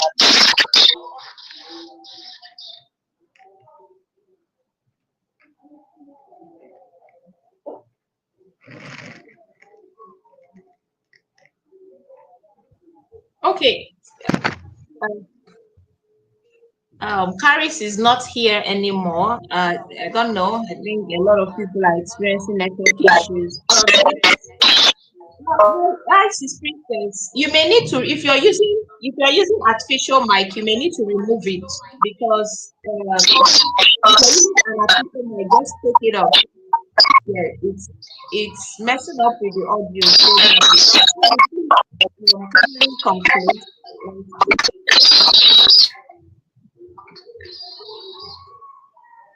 Hi, Abigail. Please kindly conclude while Princess fixes her mic. There's an issue with her mic. Oh, all right, that's fine. Sorry about that. My network actually went off, like totally went off. So I was talking about creating that safe space. Yes, where you bring in self-care, because some of these teachers, some of these educators may be going through burnout without you even knowing. Yes, it happens. So one of the things you can also do, one of the things that we can do is to create a safe space where you have workshops on self-care. I heard when Mr. Fola talked about self-care and taking care of yourself as much as you do, or as much as you can. Sorry. So when you have workshops and teach these educators on other ways how they can take care of themselves, prioritize self-care, and then you have an open door policy. Yes, an open door policy where they can be encouraged to share their concerns, talk about that thing that they think, share ideas, talk about their concerns, and talk about ideas that can move the learning community or learning environment forward. Not just where all you do is just relegate daughters and you don't care. No, that is not it. In an environment where one of the things that we can do to improve the quality of teacher training and ongoing professional development, allowing educators to deliver effective instructions and inspire lifelong learning, is just like I'm saying, when they are well taken care of, when they know that their well-being is your priority, when they know, when it is when they are aware that their well-being is your priority, they will put in their best. So firstly, like I said earlier on, I said getting having a partnership or even collaborating with NGOs to have these educators scale up, attend these professional workshops or conferences or even research, whatever it may be or whatever you call it in your own setting. Yeah, support them as much as you can. Make sure that you see and you reward their hard work. See and reward their hard work. And then encourage them to collaborate.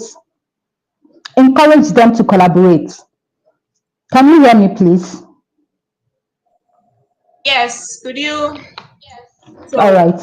Encourage them to collaborate, because when they do, it fosters learning on a higher level. Just like I mentioned earlier when I was talking about Ijawele, she is someone who does not just go for knowledge, but then she drags people like me, Abby. And then when we two come together, you get to see us producing massive results. That is it. But then if we don't come together, if we don't collaborate, maybe her own efforts or just mine may not really be able to provide or to produce that result as much as we come together. So one of the things that can be taken into one of the things that can help to improve the quality of teacher training and ongoing professional development is when you encourage these teachers, these educators to collaborate and work together to make the learning community conducive. Thank you. Okay. Thank you so very much. Let's have Karit, who is a seasoned educator who's worked in the private and public sector. Let's talk about the gap in education as it concerns the private and the public sector and how it affects your child, your pupil, your students generally. Please, Karit, come on. Good evening, everyone, and thank you for having me here. Okay, so because of the shortness of time, I'm just going to mention briefly the gaps I have or that exist in the education sector in the public and private sector. So, first of all, before we analyze the two aspects, we're going to look at the private institution. Now, under this private institution, too, we still have some gaps because we have like three levels in the private institution. We have the high cost schools, high cost institution. We have the medium cost and have the low cost. By that I mean the high cost school are the schools for the elite. And now what happens there is a bit different from what happens in the medium cost and the low cost schools. You understand? Institutions. So between the public sector and the high cost or the elite private institutions, there's this gap that I have noticed. Now we're going to focus on the students, the child, your child, my child. For instance, a child that attended a high cost or elite private school, what can that child do? And the one that attended a public school, what can that child do? Now there's a gap that I have noticed. I discovered that graduates from this public institution, even as they are not exposed to good infrastructures, good learning quality, theirs is far lower than the person that attended the private institution. In fact, they are still the ones that come out to come and take leadership positions, participate in governance, and all the rest of them. So one begins to wonder, what about all these students, all these graduates that attended the elite schools? They are the ones that had access to information. They are the ones that had access to good internet facilities. They are the ones that had access to good libraries. They are the ones that have access to good quality teachers and all the rest of them. Why can't they come out and impart this knowledge or lead this society so that the economy and everything in the society can come out effective or can be productive? So I realized that a lot of things happen, you understand? So for us to try to bridge this gap between these public graduates from public institution and those from private institution. First of all, I will say that I know this may sound somehow, but I'm someone that is also looking at the family system. When I teach, when in my classroom and in the school where I teach, I found out that no matter what happens in the school system, the home, which is the first school for every individual, is still plays a very big role.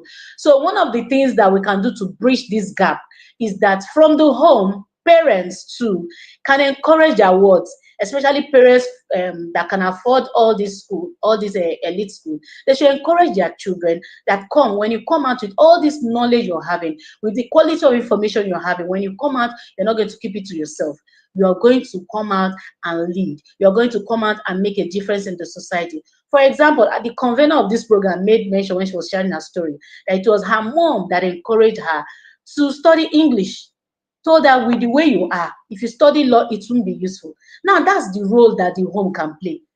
The mom didn't allow that decision to be made by the school or by the institution. So for us to bridge this gap, I think the home should play a role. Are you a parent that is sending your child to Harvard, to anywhere, one of the elite schools in the world? Please encourage them to have a mindset of coming to give back to the society. Then also, like I was discussing with a friend too, when we're discussing on this topic, he said, I think the government should make a reform, just like we have the NYC program, that no matter the school you attend, you should come back after 1 year, come back and do a youth service for 1 year. The essence to it is to make youths have a work experience and then integrate national unity. I think he was of the opinion that government should make a reform that this private institution, remember I said my focus is on the high cost school, the elite schools. I'm not looking at the medium private institution. I'm just focusing on the hybrid schools because we're trying to see how we can transform our Nigerian society or Africa as a whole. So he was of the opinion that government should institute that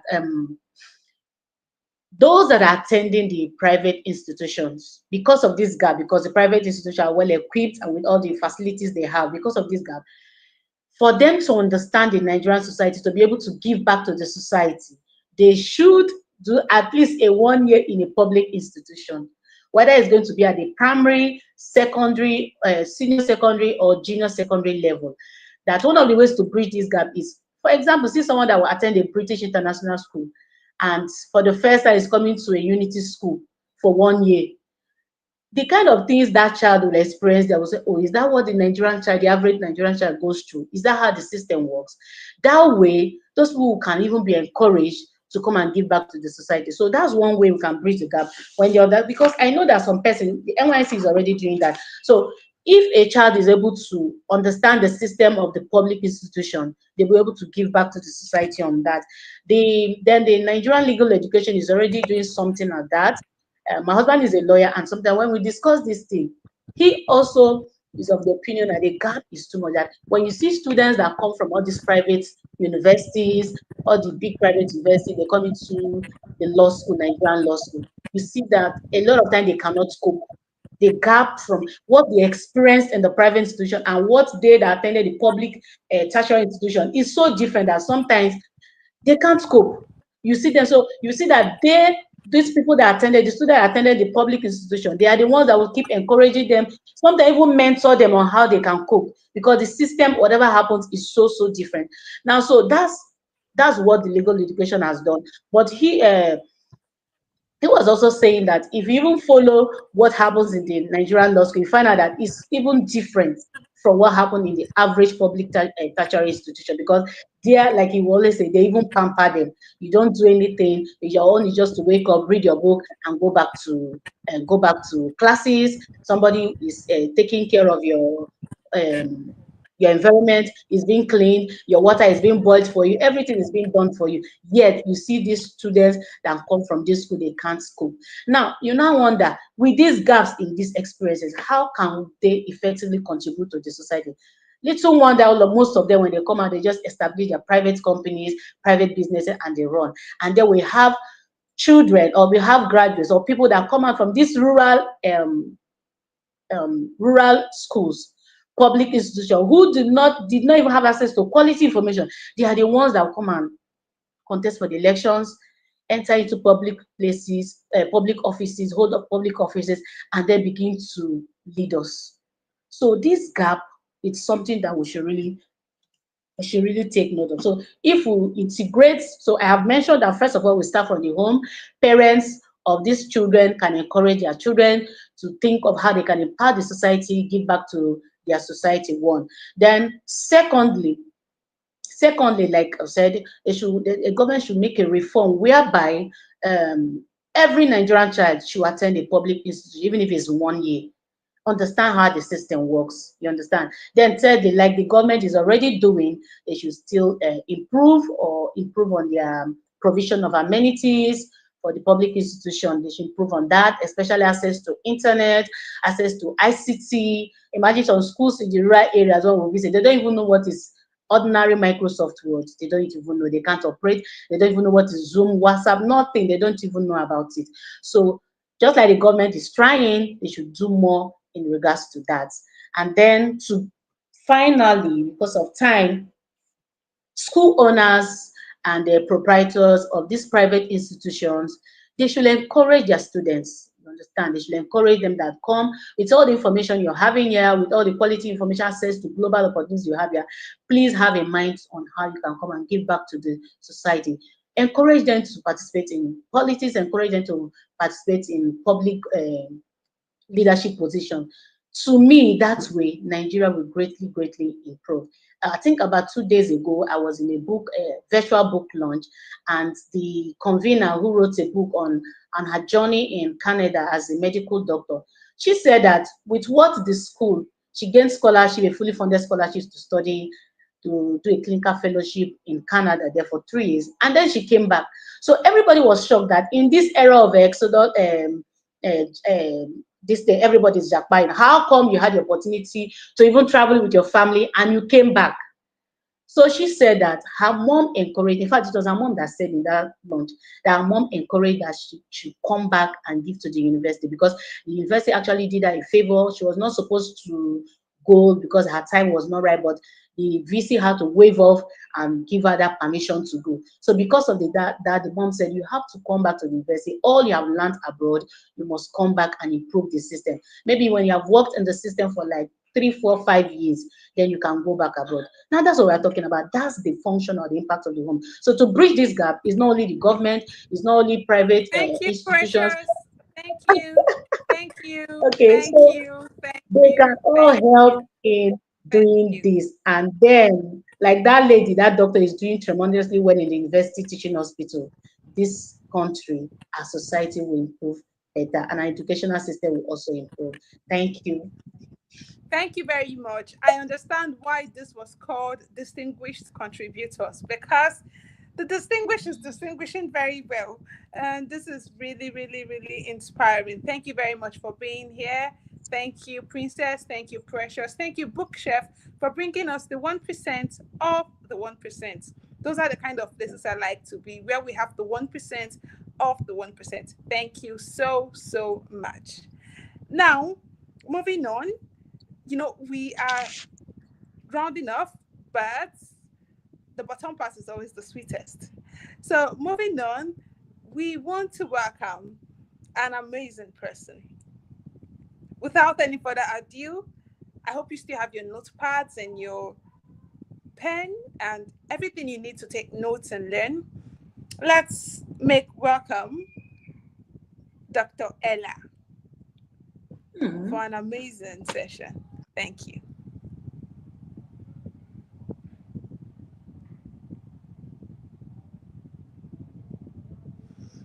While we wait for Dr. Ella to come up, Winifred Wanya is a popular Nigerian food blogger, YouTuber, and content creator and author known as Delicious Foods.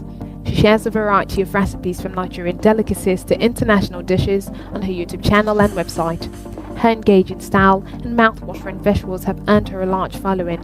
Winnie celebrated 1 million followers on YouTube this year for Delicious Foods.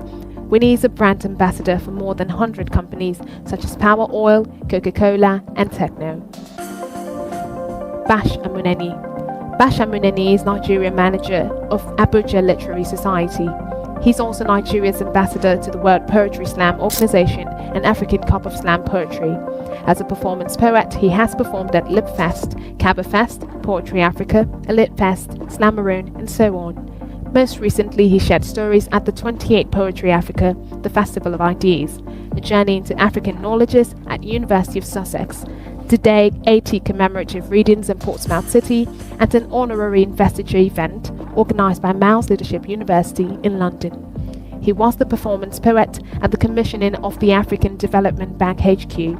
As a poet and storyteller, Bash has worked with global brands and uses poetry to create compelling stories for Balvenie and Glenfiddich Whiskey, Options Consultancy Services, the World Intellectual Property Organization, the United Nations, the European Union, the Federal Government of Nigeria, the Nigerian Navy, Nigerian Lottery Commission, Christian Association of Nigeria USAID, and many more.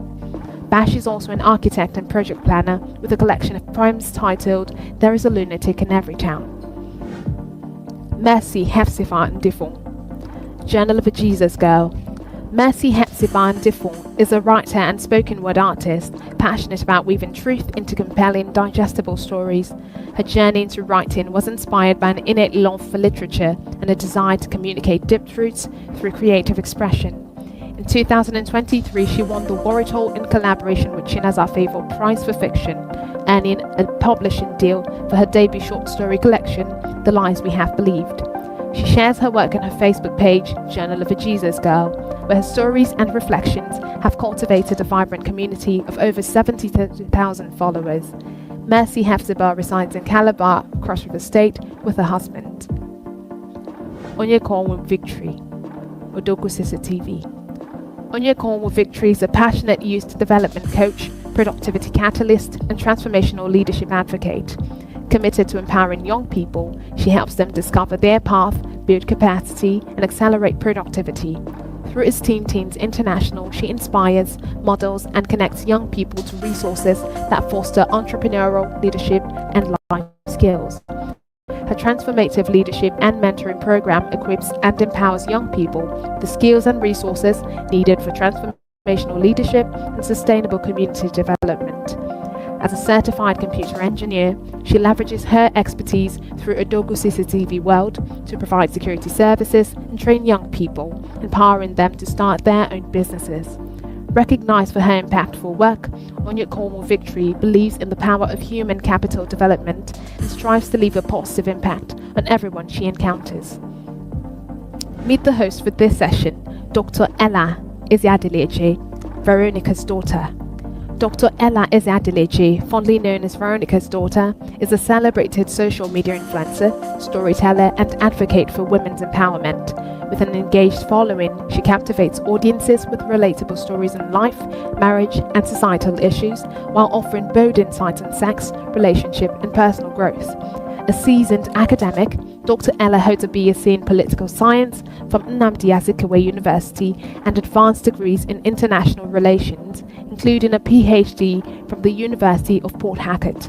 She is the convener of the Business, Balance and Beyond Summit, a leading Port Harcourt event inspiring women to achieve balance and success in life and business. Born in Jos and hailing from Abo in Anambra State, Dr. Ella combines humor and authenticity to connect deeply to her audience. A devoted wife of 15 years and mother of 4, her journey is a beacon of resilience, purpose, and inspiration.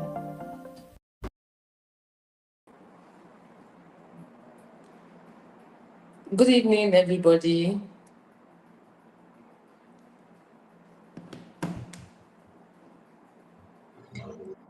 Hi, Book Chef. Good evening, Port Harcourt Finest. Our 001. I cannot be numbered. I refuse to be numbered. Numbered. Oh, I know where that's coming from. Thank you so much. See my journal of a Jesus girl. Fly girl, how are you doing?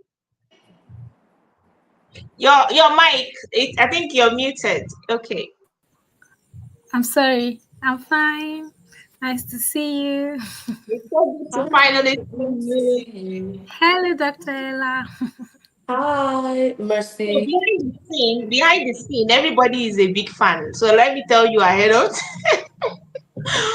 we are big fans of Dr. Ella, the authenticity coach. We just recently crowned her chief authenticity coach. You know, Yeah. when they were playing that other video, I was looking and in my mind I was saying, is this not false advertising? Maybe they will be expecting to see that very glossy one with the blonde hair. In my mind, I'm like, We know you now. We know you. So Onyeka CCTV is what's going on. Okay. Onyeka CCTV is in the hospital. She had an accident and she won't be able to. Yeah, oh, her legs. how? Yeah, her legs are hanging up. And Oh, all of that. So, and Mr. Bash says he will join us at 6:30, so we can start the conversation while he comes on. We are still trying to get through to Winnie, but whenever they join, it's fine. They can come on. So I'm going to leave the stage now for Dr. Ella to do what she knows how to do best. Now you're are on you the sure? host Are you sure you should leave the stage? My sister, I advise you, just stay, stick around. except you're doing it to put Journal of a Jesus Girl at ease because I don't know. I mean, she's on the hot seat. I'm not. The seat is not hot. See, Mercy, don't mind her. There is no question I'm asking you that is different from what you do. So don't mind her. I don't know if she's trying to scare you, Okay. but I promise you, everything I'm going to ask you is right up your alley. Sekle? It's clear. Okay, Okay. bye. Please. Okay, so like I was introduced, my name is Ella Izadleje, and recently I realized I was the authenticity coach. Nobody told me. I just realized that, and there's something about getting to know yourself. And when I saw the Jesus in your name, I was like, oh, it's very, very important that one not only identifies her stand, but goes the extra mile to push it and make it loud.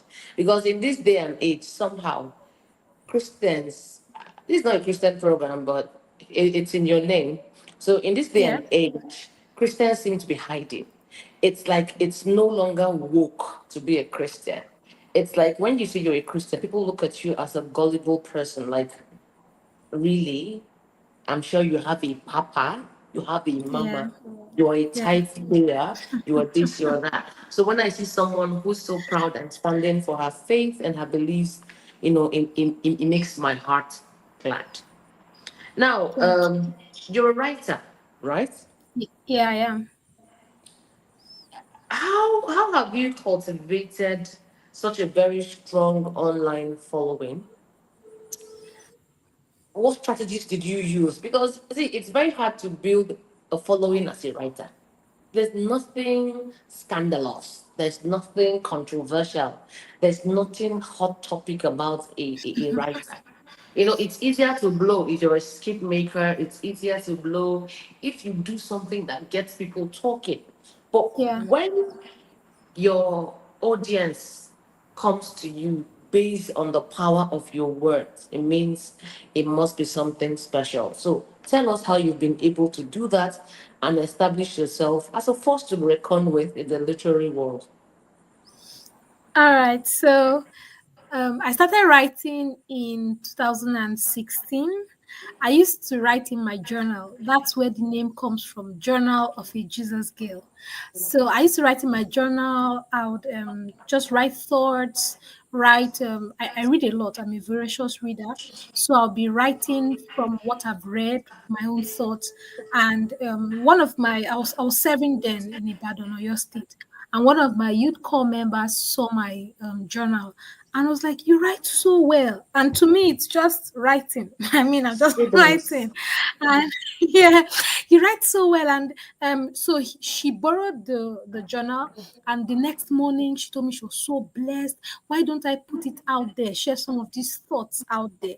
So I started out sharing on my personal profile, and I would get reactions from people going through the same things, or people that didn't know what I was sharing. And that's how it started. So I decided to create a page for these writings, and I named it what it came from, Journal of a Jesus Girl. And then I had this burden to reach people with truth. It's as my bio says that I want to share truths in story format, in creative ways that you're digesting truth. You know what our mothers used to do then when they want to give a bitter drug, and they put it inside gari or fufu, and then they put it inside the Yeah. soup. Yeah. Yeah. So that's how I feel about writing, and that's how I approach it. So how do I share truth in a way that you're reading and reading to the end, and you're glued? Because so first I had to nail my grabber. So if you're a creative listening to this, one way I've been able to captivate people on social media is that the grabber, what I define as the grabber, is the first sentence you make. People are busy, there's videos to watch, the internet is competing with you. The first sentence they read on your post has to make somebody want to read the next one, and then the Yeah. next one has to make them want to see what is in the middle has to make them want to see what is at the end. What's So at the end? sometimes Yeah. I'll write a social media post, I'll write a story, and I'll spend time thinking about how should I refine this first few lines. So that's one of the strategies I use. And one other thing is consistency. I didn't always have this number of followers, so but I kept writing because I understood that for me it was about that one person that will read this and it makes a difference for them. So it was not a popularity contest for me. It was not a what trendy topic do I talk about so that people follow me. So people like when you're consistent, when you're authentic, and when they can be sure of what they're coming to you for. So if I see an ad for a Denzel Washington movie, there's something I expect from Denzel.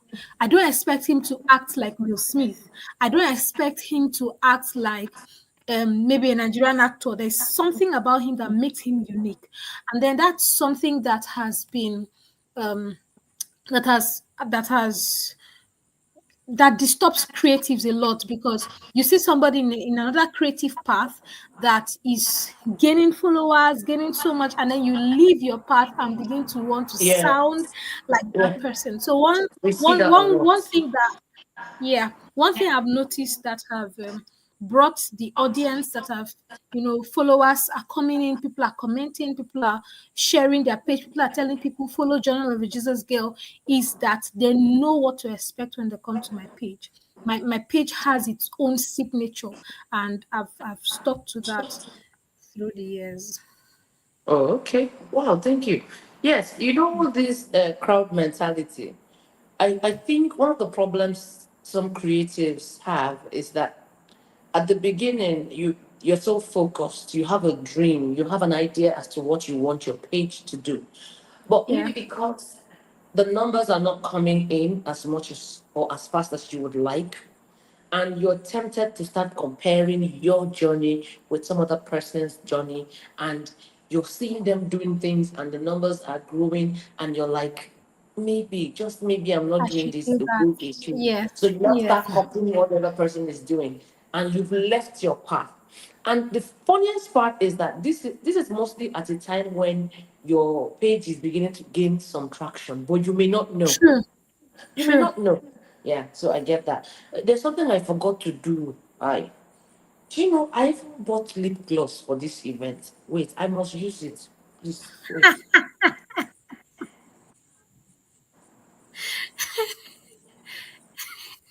I can't waste my money. Bookshelf, I bought this lip gloss because of this event. I wanted to look good. Tell me it made a difference. Should I say what is true or what you want to hear? Let's start with what I want to hear.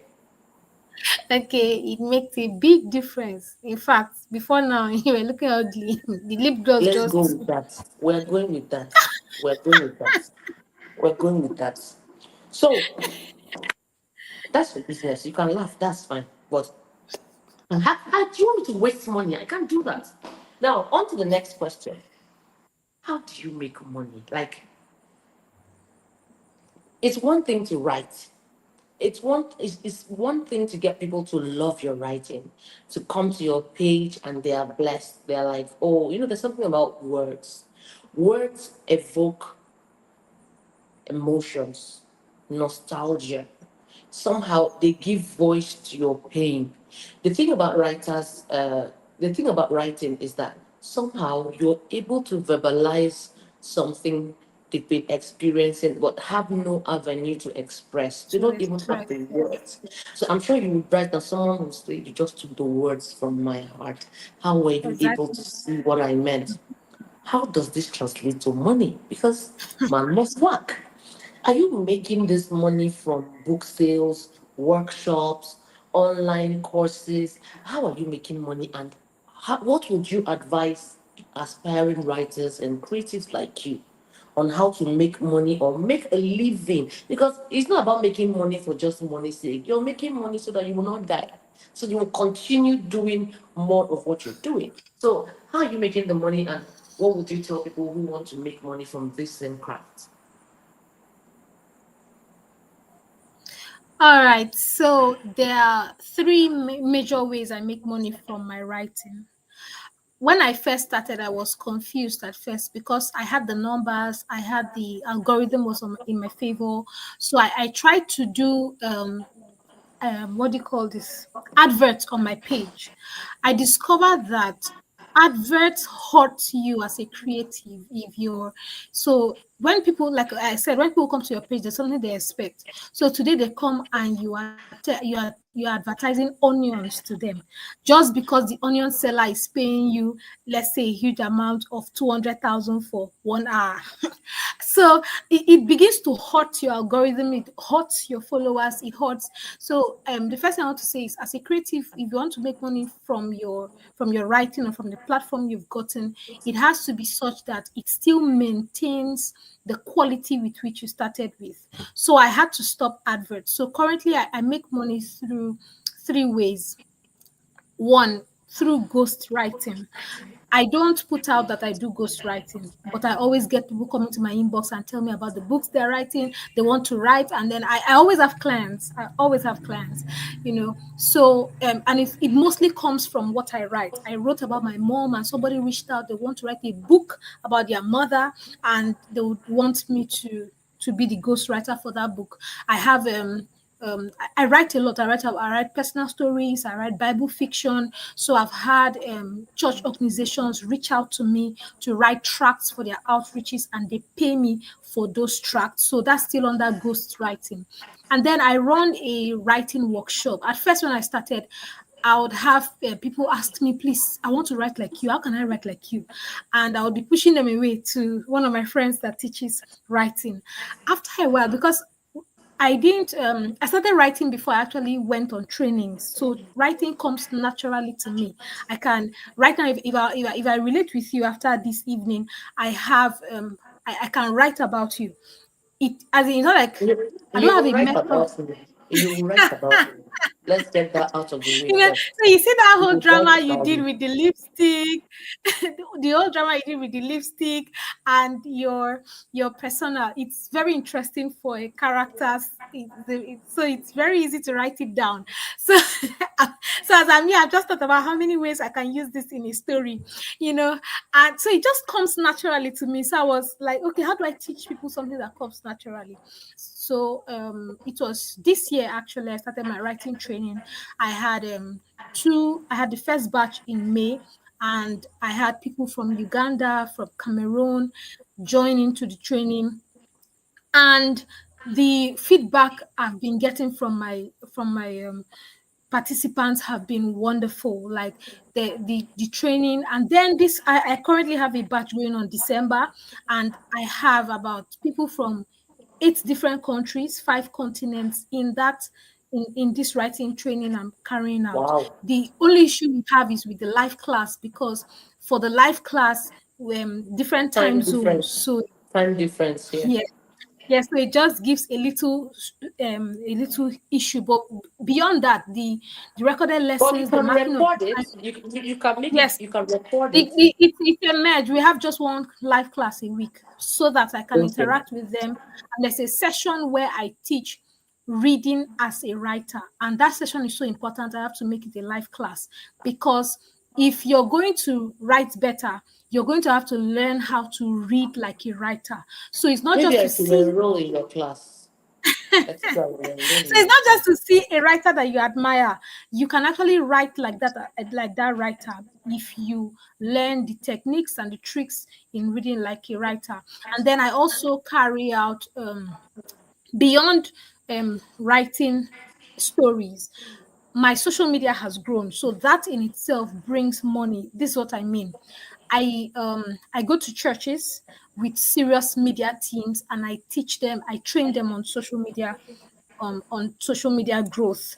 I also run personal social media growth campaigns for people, and I earn from that. That's like not strictly writing, that's social media on its own. What And do you know? See, I think in this life there is something wrong when you box yourself.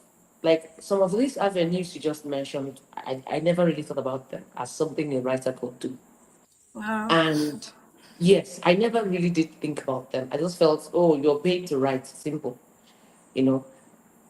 Then you were saying something about consistency, and there's something you're known for. What I do is I try as much as possible to ensure if I'm going to run an advert, it has to be something my community would benefit from. Do you understand?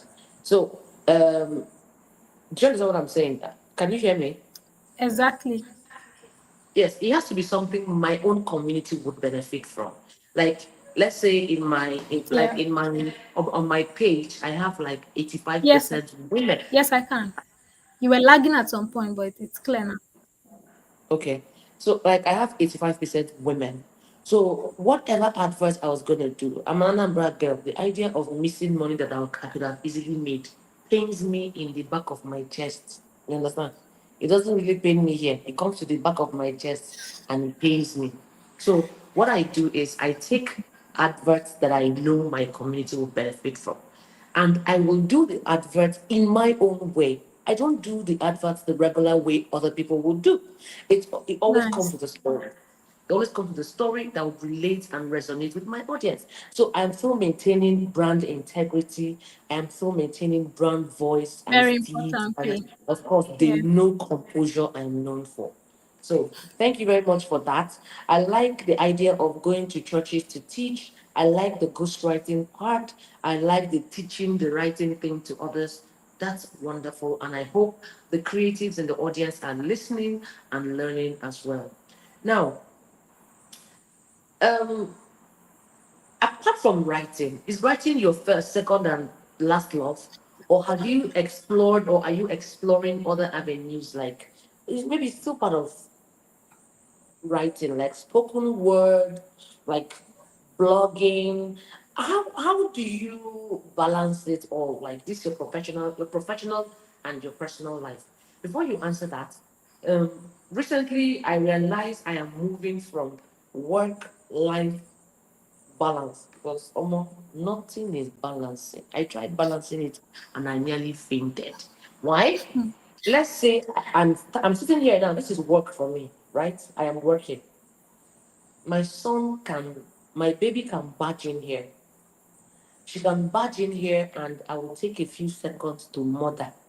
But isn't it? I would Hmm. like give me a second, then I'll do like this. Akrika, get out now. If I catch you, oh, mommy is working. Mommy is working. What would you call that? That's not balance, baby. That's work-life integration. That's work-life integration. So there's no balance. There's no balance at all. It's work-life integration. So how are you integrating your work and your personal life? Okay, so I'm actually at the stage in my life where I don't have to struggle to do work-life balance. That would be like last year or year before last when I used to teach. So before I went full scale earning from writing, I used to teach, and I'd have What were to you teaching? allocate. What were you Oh, teaching? mathematics, the best subject in the world. Maths. So the easiest subject in the world, not the best, the easiest. So so even when I left the institution, even when I left the school institution, I still did home lessons because I'm so disappointed in there's no you. child that comes to me. I'm so There's no child that disappointed comes in to you. me that doesn't do well in I'm so mathematics. disappointed in you. Don't ask me who appointed me before. How can a writer teach maths? Is it not, that's paradoxical. How? See, I was failing Yeah, maths I with didn't pride. even study I was literature failing in maths with school. pride. It's your teacher's fault. Math is the easiest subject in the world. It's just that it gets being taught by teachers that are not patient to show the step by step. So there's something that used to happen. In fact, the school I worked at, parents would bring children to the school because they heard that there's no child that comes there that does not like maths. At the end of the term, they'll do assessments for students, anonymous. What's your favorite subject? They'll be picking mathematics. They'll be calling me to come and teach. And then when I left the corporate institution, I took on home lessons. I was still teaching mathematics and at my house, and to there's some certain parents I teach. It's not like I'm discriminating against the poor, but there are some children that I teach. So those parents would tell other parents that their child started the term with F in maths and the child is now having B and A's in school. So because maths is very easy. So then I had issues with work-life balance, and Do what you I have used to do is children? Do you I have used to children? have a Do you have children? no, I didn't. Are you married? Do I have? Are I you am. I married? am. 4 years So now. Yes. 4 years, very good. Do you know that before I got married, one of the criteria of who I was going to marry was, do you know maths? If you don't know maths, this marriage cannot work. How can I be Olodo in mathematics? I will now marry Olodo in mathematics. The marriage cannot work. Because what will For your become of the children's children? homework. What will become of the children? Carry on. Alright. So when I was teaching in school, especially and working in corporate institutions, because writing is very important to me, and because I found the path in social media writing and reaching out to people, I had to have a content calendar that I stuck to.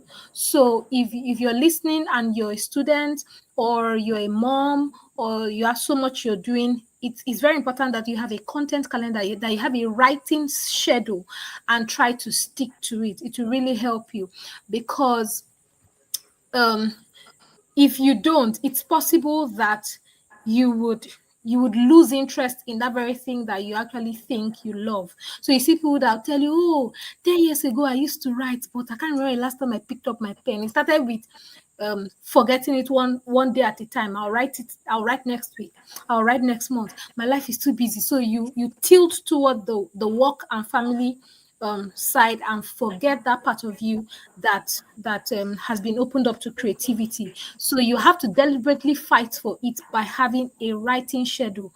You have 24 hours every day, though you don't have all the 24 hours because you're sleeping, you're sharing it with people. But even if it's 30 minutes every day you pick, I tell writers this, even if it's 30 minutes, you're like, the next 30 minutes, I'm not replying to a WhatsApp message. If the child goes to toilet, she'll stay there till I'm done. Like, so the next 30 minutes I am writing. Or you can have target words. So I'll write 200 words every day. If you do that consistently, it becomes a part of you, to the point where even when because there are people, you always say, when it gets easier I will write, but life will not get less busy. In It never fact, if does. you're progressing as you should, if you're on the If it's success path. important, if it's important to you, you would make the time. Yes. Yes, if you're on the success path, it will get busier. So you would have to have a schedule for yourself. And one thing I tell writers is that social media has come to give you an opportunity to get immediate feedback for your writing. So don't wait until you're perfect. Don't wait until you write like the best writers. Don't wait until you have 1 million followers. In fact, the millions come from your writing. Write every day. Write every day. Write what comes to mind. Write what's in your heart. When you have people looking up to you and coming to you for your writings, it has a way of just pushing you. So I'm at that point where even if I don't want to write, okay, I took a break in September. Between September and October, I took a break and my DM was full. My WhatsApp messenger was full. People were asking, are you okay? I've not read from you. I've come online 3 times now. You're the reason why I'm still on Facebook. I have not, so those kind of, those kind of pressures, not like bad pressure, but it comes and then you just have to write. So before you get to that point, you have to first fight for that balance. And then there's something about creating that balance that now makes, even when your life becomes busy, for example, if you're single and you have that work-life balance, the moment you get married and you've created that pattern for yourself, it's easier to handle marriage and the writing than if you did not have a schedule at all. And you're like, You when I see, get married, I'm gonna have a schedule. you see, that is for those that So, married well. For those that married well. For those that married well. oh Please, yes, it's very it does important. not Yeah, apply to all marriages. For those who married for their future writing selves. yeah. That's why if you're single, you should marry somebody that supports your dreams, somebody that will allow you. I know feminists will come Don't for me and say stop don't saying say allow, allowed. but Stop saying hey, I disallowed. said it. I did not finish saying it Don't because say no, when both of you are disallowed. married, you're allowing him do things. He's allowing you do things. It's but your lives have come together. You can get married to him and for one day he does not send money to his family because you have put an Please, embargo on him. Mercy, let me ask you. Have you ever heard any man say, and my wife will not allow me, or my wife allowed Yes, me? yes, a lot. My husband It does. is mostly in things with it is mostly in things they feel the women know better. Not always in terms of permission or life goals and all that. But you know what I mean by using the word allow for women. Because somehow this conversation it needs another program on its own. So let's go Actually, back. actually. Let's go back. But this is what I mean. I mean that when you get married, there are restrictions that comes with just getting married, even for the worst kind of men. Or then let's say you now marry a good man. A good man cares about what you want, what you like and don't like. Likewise, a good woman cares about what you like and don't like. So it's a man can get married and have opportunities to travel abroad and be like, okay, my wife will not accept this, she will not like this, so I can't do it. Most So of them that's will accept the offer there, then come home and tell their wives, men, Adam. so we are talking about an ideal marriage where he has your best interest at heart and you have his best interest at heart. So it's important that you marry that kind of person, because if you marry like traditional man, that the there's something I told my mom recently. Then when I was younger, I'll be reading a lot. I'll be reading. She'll be telling me, "Do you want to go and be reading in your husband's house? Come and enter the kitchen." My dear people, don't tell my in-laws. I can't remember the last time I cooked. So I've been reading.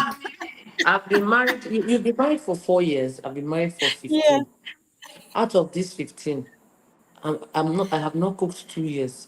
I have not cooked in the last 12 or 13 years. So, So I told which her, one is yes, I'm yours? reading. I'm reading in my husband's house, just like I was reading. Yeah. So now another question, like two final questions I want to ask you. I want to do it like All two in right. one. two final questions. How do you stay relevant? Because sometimes I'm sure you get writer's block. How do Yeah. you stay motivated? How will one overcome writer's block? Then lastly, how do you grow or foster a sense of community? As in, how do you bring your community or your readers together? What strategies or what initiatives have you used to create the support we see from your community? All right. So the first question about remind me. The Motivation, first question about motivation, staying motivation. Okay. relevant and being motivated. Staying relevant. Okay. Um as I answer this, please, I'd like you to look at my screen. The name of my page is Journal of a Jesus Girl. That's why my answer is like this. And it's true. So my motivation actually comes from the Holy Spirit. When I spend time writing, when I spend time praying, at the point of prayer, I can get like the full content calendar for the next month. For example, my blog post for next year is complete. Like I have the ideas complete. So when I spend time praying, my mind just opens, especially when I pray in tongues. My mind opens. I know the strategies with which to start. And sometimes, like I said about the opening lines of my pieces, that is very important to me to keep readers from the beginning to the end. And they'll tell you, oh, I don't normally read long posts, but I always read your own. Sometimes I just pray about it and it just comes to my mind. And secondly, from conversations. So one thing you learn as a writer is to be very observant. For example, if you're listening to this session, from this conversation, we've discussed like 5, 10 topics you can write stories from. We've discussed maths, we've discussed marriage, we've discussed feminist views, we've discussed there's so much. So it's to learn to be observant. So from being observant, you get it starts. There's that consciousness that I'm a writer.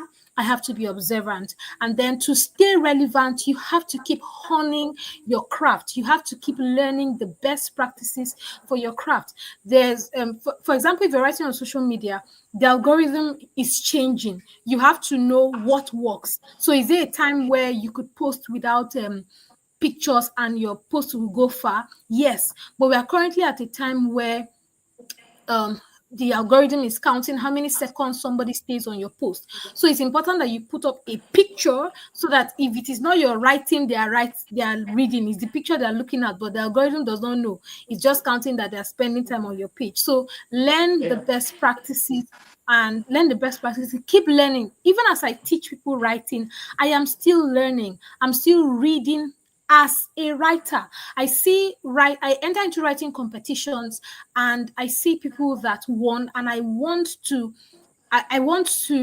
read their story. What did this writer write that I did not write that the person won? Or I listen, I join conferences. It just helps you to stay relevant. So don't stay in a bubble. Keep going for conferences, read books, attend conferences like this, for example, read books, follow the social media pages or the writings of the people that you want to write like. Staying relevant is about being updated. It's about honing your craft so that what somebody reads from you this year is different, far better than what we read 3 years ago. If it's still at the same level, you would lose audiences, you would lose readers because human appetite changes. For example, there was a time when where the BlackBerry screen was a very big thing to us. But if you give a BlackBerry to me now, it's too tiny because we have been exposed to tablets. We are now using something bigger. So the human appetite is growing, and people might not be able to write, but they can spot good and bad writing. So it's important that you stay relevant. I keep saying writing because that's my area. But So do it's you know it's important something? that Sorry to interrupt. Do you know something else I've realized? If you go back to your writing of exactly 1 year ago, there are things you wrote on that now, 1 year later, there's a shift in your opinion or belief system around that topic. So I realize that sometimes when you're faced with writer's block or you're feeling demotivated, you can take a trip back to memory lane. When you go back, believe you me, you must see something that would make a lot of sense to you now. Something you can either revamp, revisit, or something you can even interrogate your state of mind as of the time. Like some people will come and say, "Oh, when I was younger, I was in a debate and I was saying, uh, um, education is better than money. Please don't mind me. I was a small girl then. Now that I've seen Shege, money is better than education and things like that." So, a trip down memory lane always, one, it shows me how far I've gone, I've come rather. Two, it can give me a fresh perspective on things. Three, I'll be thinking like, hey, yeah, this last year, was I really this stupid or I was hungry when I wrote this thing? I think it must have been hunger. It must have been hunger. Lord forgive me, I was hungry because this does not make sense. Please continue. Okay, so for writer's block, if you're having writer's block, I noticed that sometimes your environment and your state of mind can contribute to writer's block. So something as simple as taking a stroll, something as simple as just calling an old friend and having a conversation about secondary school days can just spark your mind. So Or you don't can first even thing is don't. see if you want to live on the edge, you can even call your ex that showed you shege. Then you remember how the shege came and Oh when my God, you just open. Ah.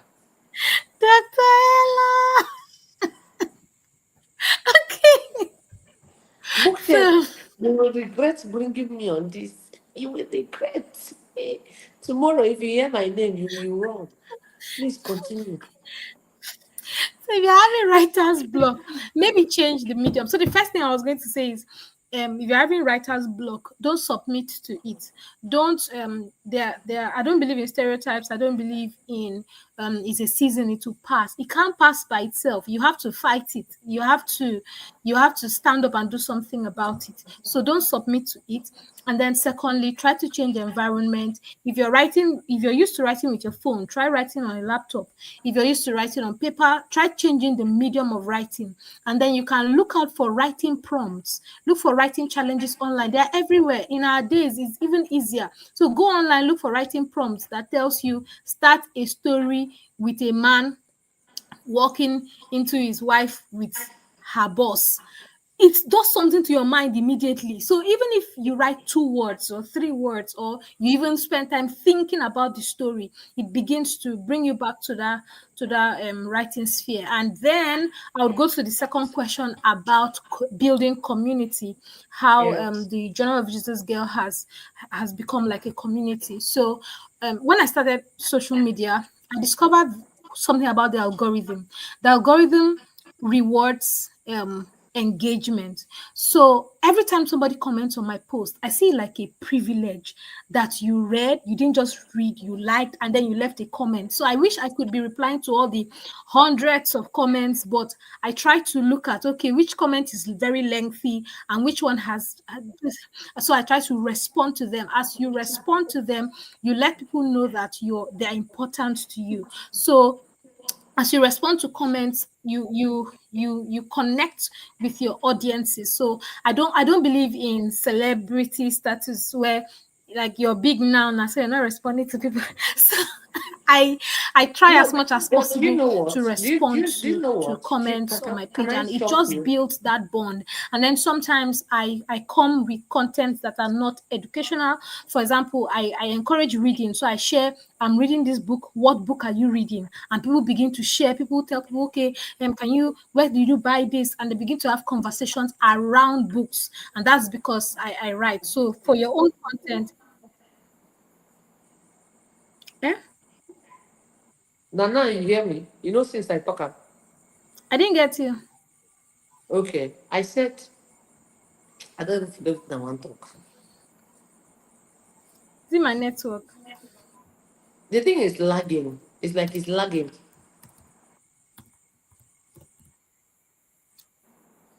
I didn't hear what you said.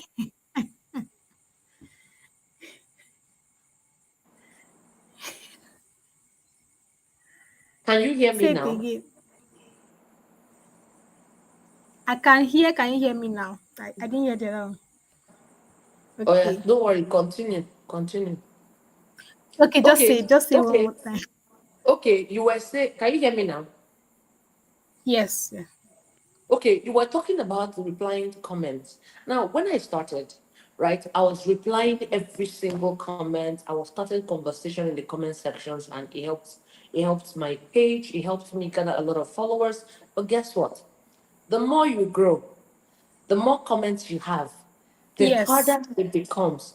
Someone Yes. unfollowed me and even blocked me. Why? She said I was feeling too Because you big did not respond. Yeah. answer. Yes. The Yeah. other person said she liked every other person's comment. She did not like my own. My comment now felt like an orphan. I was like, so the more comments you get, the harder it is to reply all of them. If you sit down and start replying every single comment, you won't have time to do anything else. Which is Yes. why, as a social media user who wants the algorithm to help, when you're dropping comments, drop comments. I'm talking to people in the audience. Drop comments that are insightful, entertaining, noteworthy, so that other people will look at your comments and even like, react, and then go to your page to look at who is doing this commenting to know whether you have sense. You get. Actually. Yes. So Yes. ensure your comments make sense and grabs attention from the hundreds, possibly thousands. Sometimes I will make a post and get 500 comments where I won't start to reply. I The mostly longest comment. reply, yes, I reply the ones that are lengthy, the ones that Yes. ask a sensible question, the ones that breeds engagement. I'm naturally drawn to them because there's a Yes. question this person asks, and the person acts like someone who has home training. So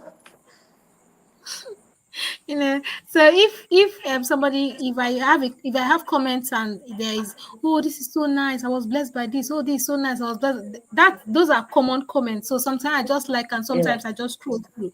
But if I see somebody share their story that is connected to the story I shared, it's very important to me that I reply to yeah, that comment. You can't reply to the hundreds, but you can reply to that. So that's one way to build community. And then I was also saying that the second way is by encouraging your community to share things with you. Like on my page, I share books I'm reading and I ask them, what are you reading? So in sharing the books they are reading, people are also commenting and asking them, oh, why is this book nice? Where can I get it? Are you living in this city? And that's one way to create community from that I've created community from my page. is this another way of saying you don't used to do giveaway? You don't do giveaway. For God No, I so don't. loved the I don't do world. giveaway. For God so loved the world that He gave. You mean you, His daughter, you're not behaving like your father? You're not doing giveaway. The only thing I give away are some of my ebooks. Yeah, I give some of my ebooks away. Imagine if God, instead of giving us His Son, He decided, let me give you some of the fruits of the Spirit, like joy, patience, long suffering, perseverance. Eh? He didn't give us money. He So gave if you're us using His that Son. example, he didn't give us He gave money. us His Son, a whole Son. He gave us a whole Son. Actually, he gave us his son so that we could have those fruits. So Bookshelf, this is your friend. She's stingy. She's stingy with the blessings. This session, I mean, make we just end this summit, make everybody rest. Are I you told you guys that reading? Are you you reading will the regret. comments? You Are will you reading regret the bringing comments me in the here. chat room? You brought Eh? a play person. You brought a play person to a serious event. They play. Keep playing. Oh my God. Please, oh, I want you people to bless my life. Let me get receive blessing as a convener. Do we call that a luncheon with Dr. Ella? And when we were talking, she looked at me and then she said, for the kind of value you bring, it's not commensurate with your following. Ngwa, Journal of a Jesus Girl, Dr. Ella, help my life. What should I do? You are an introvert. You are introverting in real life. You're also introverting on social media. So you see that your 1,000 plus, it will be there till maybe Jesus comes.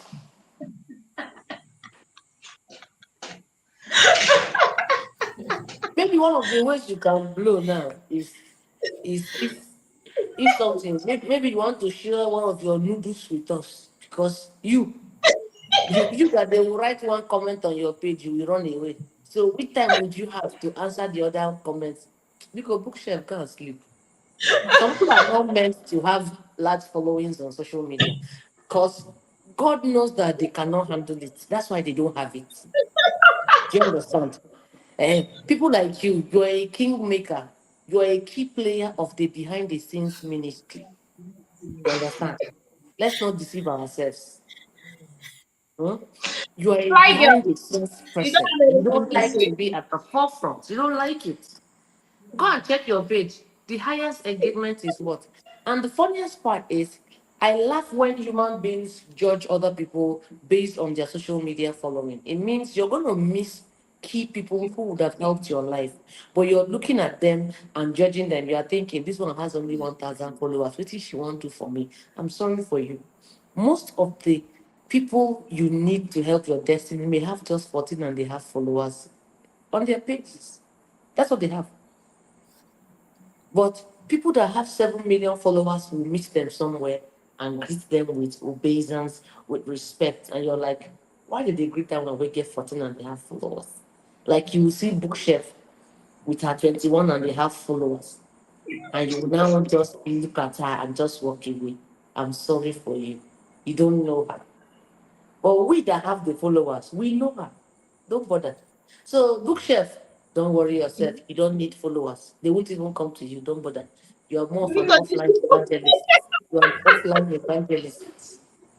You they are say an that you are offline finished me. evangelist. They said that Eh? you are finished I have not finished you. You know me. I always say the truth. If the wait, me. bookshelf. They If you said wake you up have tomorrow, finished me. And wait. If you wake up tomorrow with 50,000 followers, Ijawele, won't you go on admission? What will you do with them? If 30 people comment, if 30 people comment, Ijawele will faint. sorry, God. Ijawele, I'm sorry I asked that question. I will make a post. I will make a post, and in 10 minutes, I'll get 200 comments. And you'll see me in the comment section working, talking, educating, blocking, and doing all that. That's not you. That's not you. That's not you. Not because you can't. No, you can't do it. Bookshelf, you can't do it because you are more of an offline person. You have your strengths. You enable people to do things. You do things behind the scenes to make other people look good. You do things behind the scenes to make other people's things and events and whatever wonderful and beautiful. You are like a director. You are off the camera. You are off the scene, right? You're off the scene. So people will now think that the ones like us who are actors, who are there, we are the ones making it happen. Meanwhile, behind us, you're the puppeteer. You're the puppet master or mistress. So I know you, baby. They said I should go and sleep now. I think I'll take that advice. They say I should just they say I should go and sleep.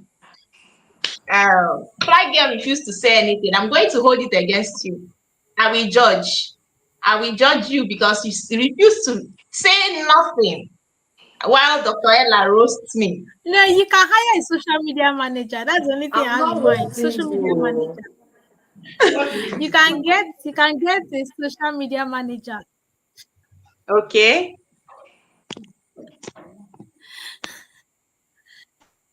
Okay. Okay. Yeah, laughing.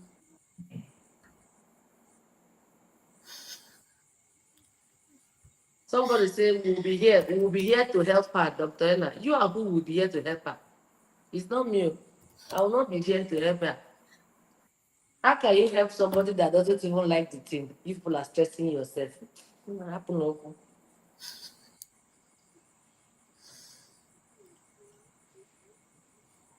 Exactly. You say IJ way to talk tire. You know what I'm saying now? Even to talk the tire her. You will she can use social media. So let me ask you, if they now insult her or troll her on social media, look at people. Me that they told me that I used my special needs son to do money ritual, and I'm laughing. I was not asking them, this my money ritual has taken too much time now. Others will do their own, and their money will come out in 3 months. My own, the boy is 10 years. I still never see the money. Is it not the same time with hard work? Yeah? Share, I for not use the boy. No, to be on social media, you have to have very thick skin to understand that there are lots of joyless people whose stock in trade is to come and talk you down. You don't do them anything. You don't know them. They just see you happy and they want to drag you down in the dumps. And don't forget, I have never seen anybody whose life is going on well, who is on social media trolling people. I have not seen the person. Now lie. Something is wrong somewhere. Is it me that showed my pot and they said I have dirty pot? That why are my pots dirty? That was the day I learned that as you're cooking, you should have a sponge and be washing the pot while you're cooking, so that the pot will not be dirty for social media people. You get? Or is it me that they have called different things? Oh no, to do social media, you have to have thick skin. It's not for everybody. It's not for everybody. So if she's not doing it, I'm not seeing you. I can't push anybody to come and do social and so. I can't. I cannot. To survive. To survive, not easy. Can people hear me? Or is it me that they told me before that my other house was not Instagram worthy? The house I was living in before. That see influence her house. See her chair. Yes. The mistake they made was in forgetting that I Oh, did yeah, not send their papa.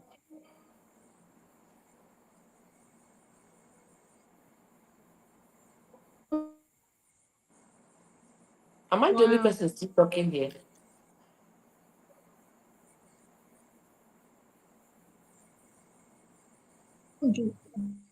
Hello? Am I the only person here? No, it's dragging, but it drags at some point and then comes back. Okay.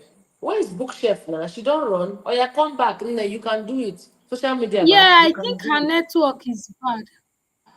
I thought maybe she's running. I We think are her sorry. network is bad. She has been frozen Ijawele, ever we are since. sorry. You will reach 1 million followers by 31st. Ijawele, please come back.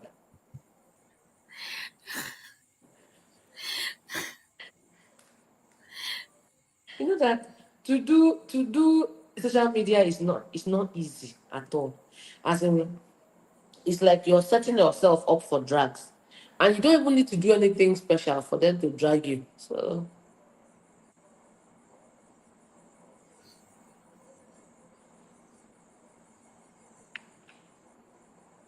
I think she's can trying you to join again. I don't know what's going on. There's where a good social media comes in. I think it should be someone who knows our value settings and self enough to know. Yeah, a good social media manager would be able to handle that. If she were to employ me as her social media manager, if I were to take that, she has a lot of stories to share. She's a mother of five who is a chief editor at a Nigerian leading brand. She has been a writing judge. From being a writing judge, there's a lot of things you can write that aspiring writers on social media will be following you. From being a mother of five that is doing all she's doing, there are a lot of stories to share.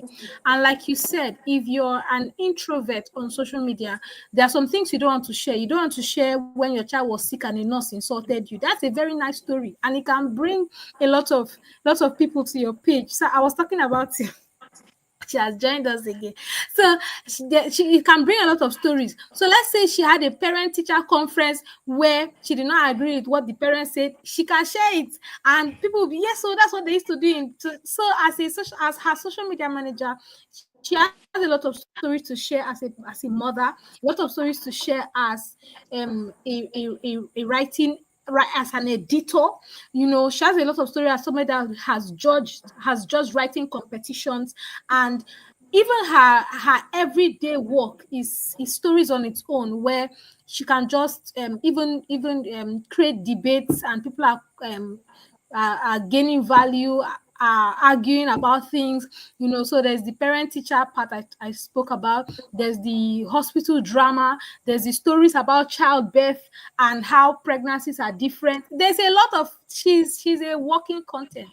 So is that Yeah. part of So, Kijawale, that part we're of talking that? about it. We're saying we're going to help you. You get to 1 million by 31st of December. When did we say? Is that not what we agreed? We all said we'll be here to help her. And I was telling them, Kijawale, I was telling them when they were telling me, someone said my house is not Instagrammable. My house is too for an influencer. Then someone said I use resin for money ritual. And I was asking them, this money ritual is taking too much time to work. So we should have just stuck to hard work. Because how can you do money ritual? The child is 10 years old now. Money ritual and 10 years, money never come. 10 years. It's not the same time with hard work. So why we use the boy? Why did we use him? We would have left the boy. Would have left him. Now we don't use a whole human being. Money will not conceive. So I told the person, if it's easy, use your own. If it is easy, use your own. Or how many times they call me a fat cow? Ha! As if it's easy. Do you know how hard it is to put on weight for some people? Do you know how Yeah. hard? So for you to grow and thrive on social media, you have to have a specially made thick skin. And not everybody has that. So day or late, leave your 14 and a half followers where they are.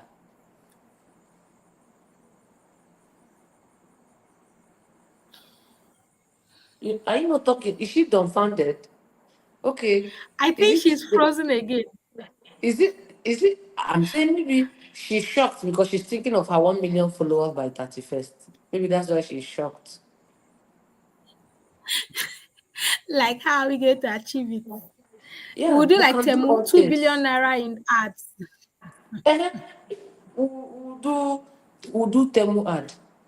Ah, Temu that is following me in my dreams. Ah. Funny enough, do you know what? I'm determined for them not to get me. Because I'm like, why? It's too much. I've seen things I like, but I will not buy. I will not buy. I will not buy. Let me be a part of the one that they did not get. I'm playing hard to get. I'm playing hard to get. They will not get me. They didn't spend 4 billion. It's getting harder by the day because when they started that rubbish, I was like, can you book them? Anyway, I turned them on. I was like, nothing you people can do. I now saw one video editing kit like this. I now went and downloaded the app. So I've downloaded the app, but they will not get me. I have very strong backing. They won't get me. They will not get me. Yeah, started moving towards actually buying. I now saw The the $0. Temu I ads now are saw very I tailored. now saw $0, meaning you can buy for free. I went inside. I entered inside the app. I have checked and checked. The thing was doing like this, doing like this, doing like this. I came out again. I said, you cannot get me. You can't get me. I am the last virgin. When you have knocked everybody, you remain me. I'm hard to get.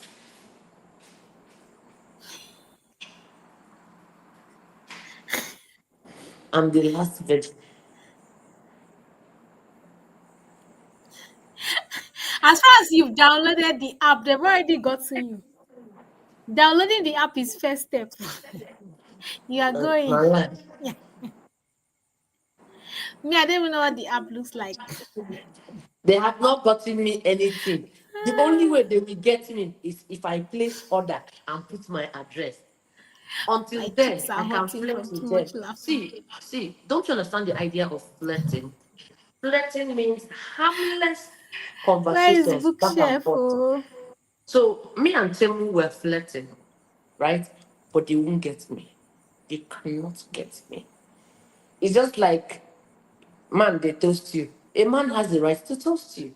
You can even stop and answer the man because you have home training. So I have home training. I'm talking to the guy. You understand? But the guy is thinking, at the end of the day, I will sleep with that. He does not even know that I'm wearing iron pants. I don't trust myself, so I wore iron underwear. Iron. They can't get me. They cannot get me. It has become a matter of personal pride. They won't get me. They won't get me.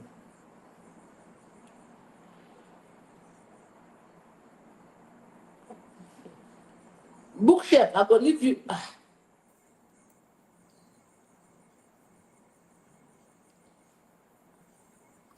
They say relationship tips. Is it part of the Intellisphere?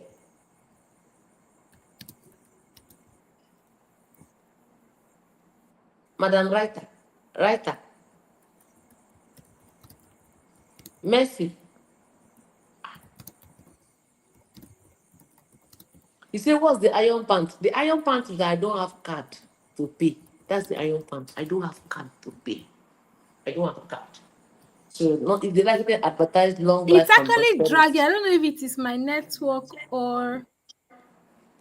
Can you hear me now?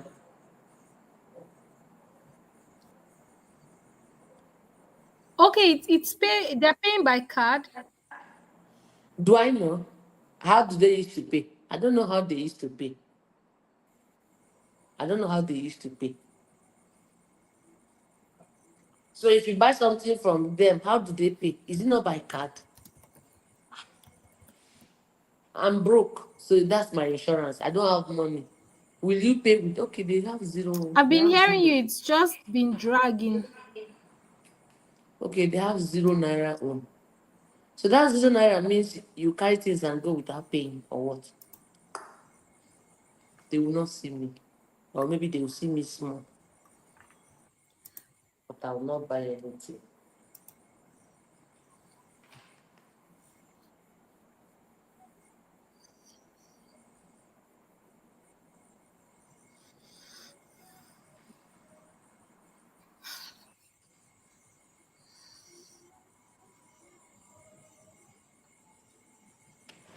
Yeah, I did. I'm a social media manager. I will send her.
Merry Christmas.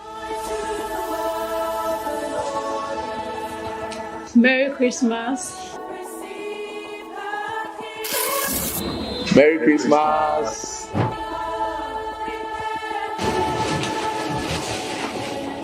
Merry Christmas.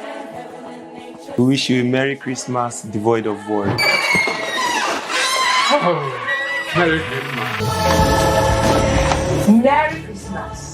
Merry Christmas. Where's Amara? It's true, where's Amara? This girl. You again. Oh. Merry Christmas and Happy New Year from Warrington.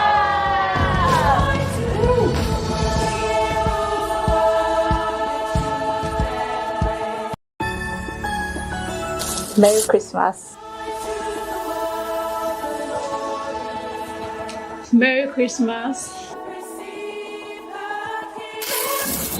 Merry Christmas.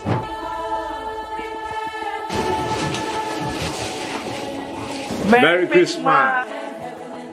We wish you a Merry Christmas devoid of war. Merry Christmas. Merry Christmas. Merry Christmas. Where's Amara? It's true, where's Amara? This girl. You again. Oh. Merry Christmas and Happy New Year from Warrington.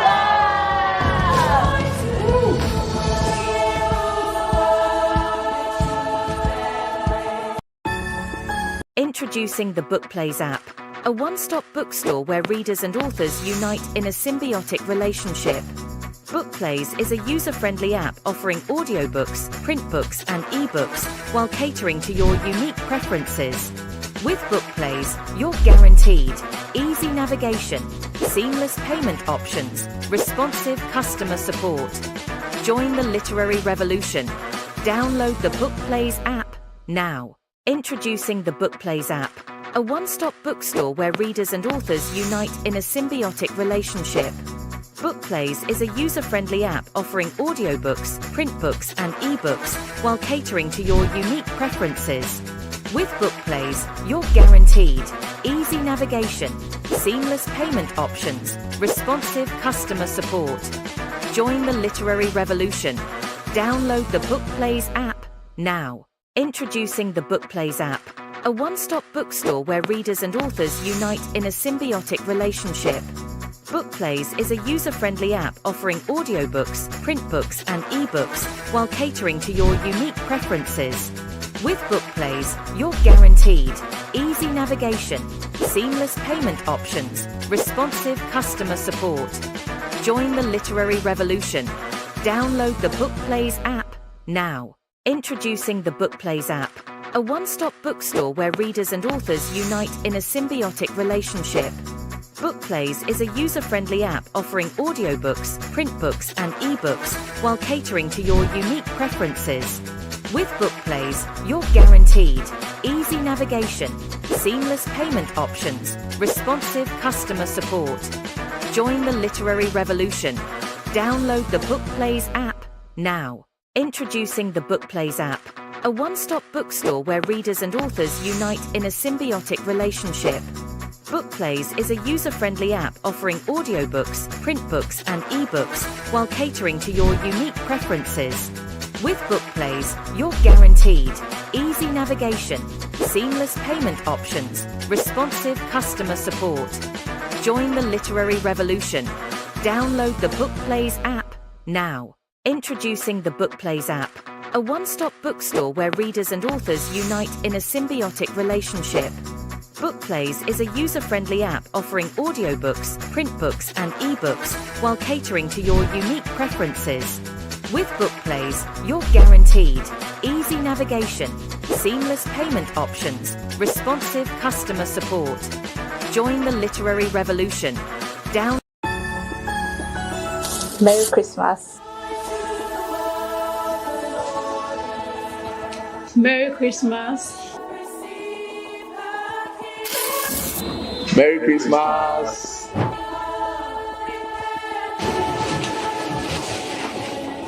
Merry Christmas. We wish you a Merry Christmas devoid of war. Merry Christmas. Merry Christmas. Merry Christmas. Where's Amara? It's true, where's Amara? This girl. You again. Oh. Merry Christmas and Happy New Year from Warrington.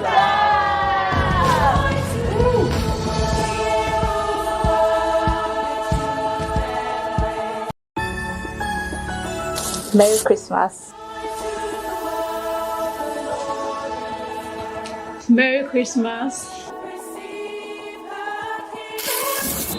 Merry Christmas.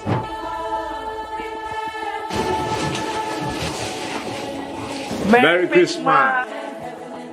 We wish you a Merry Christmas devoid of war.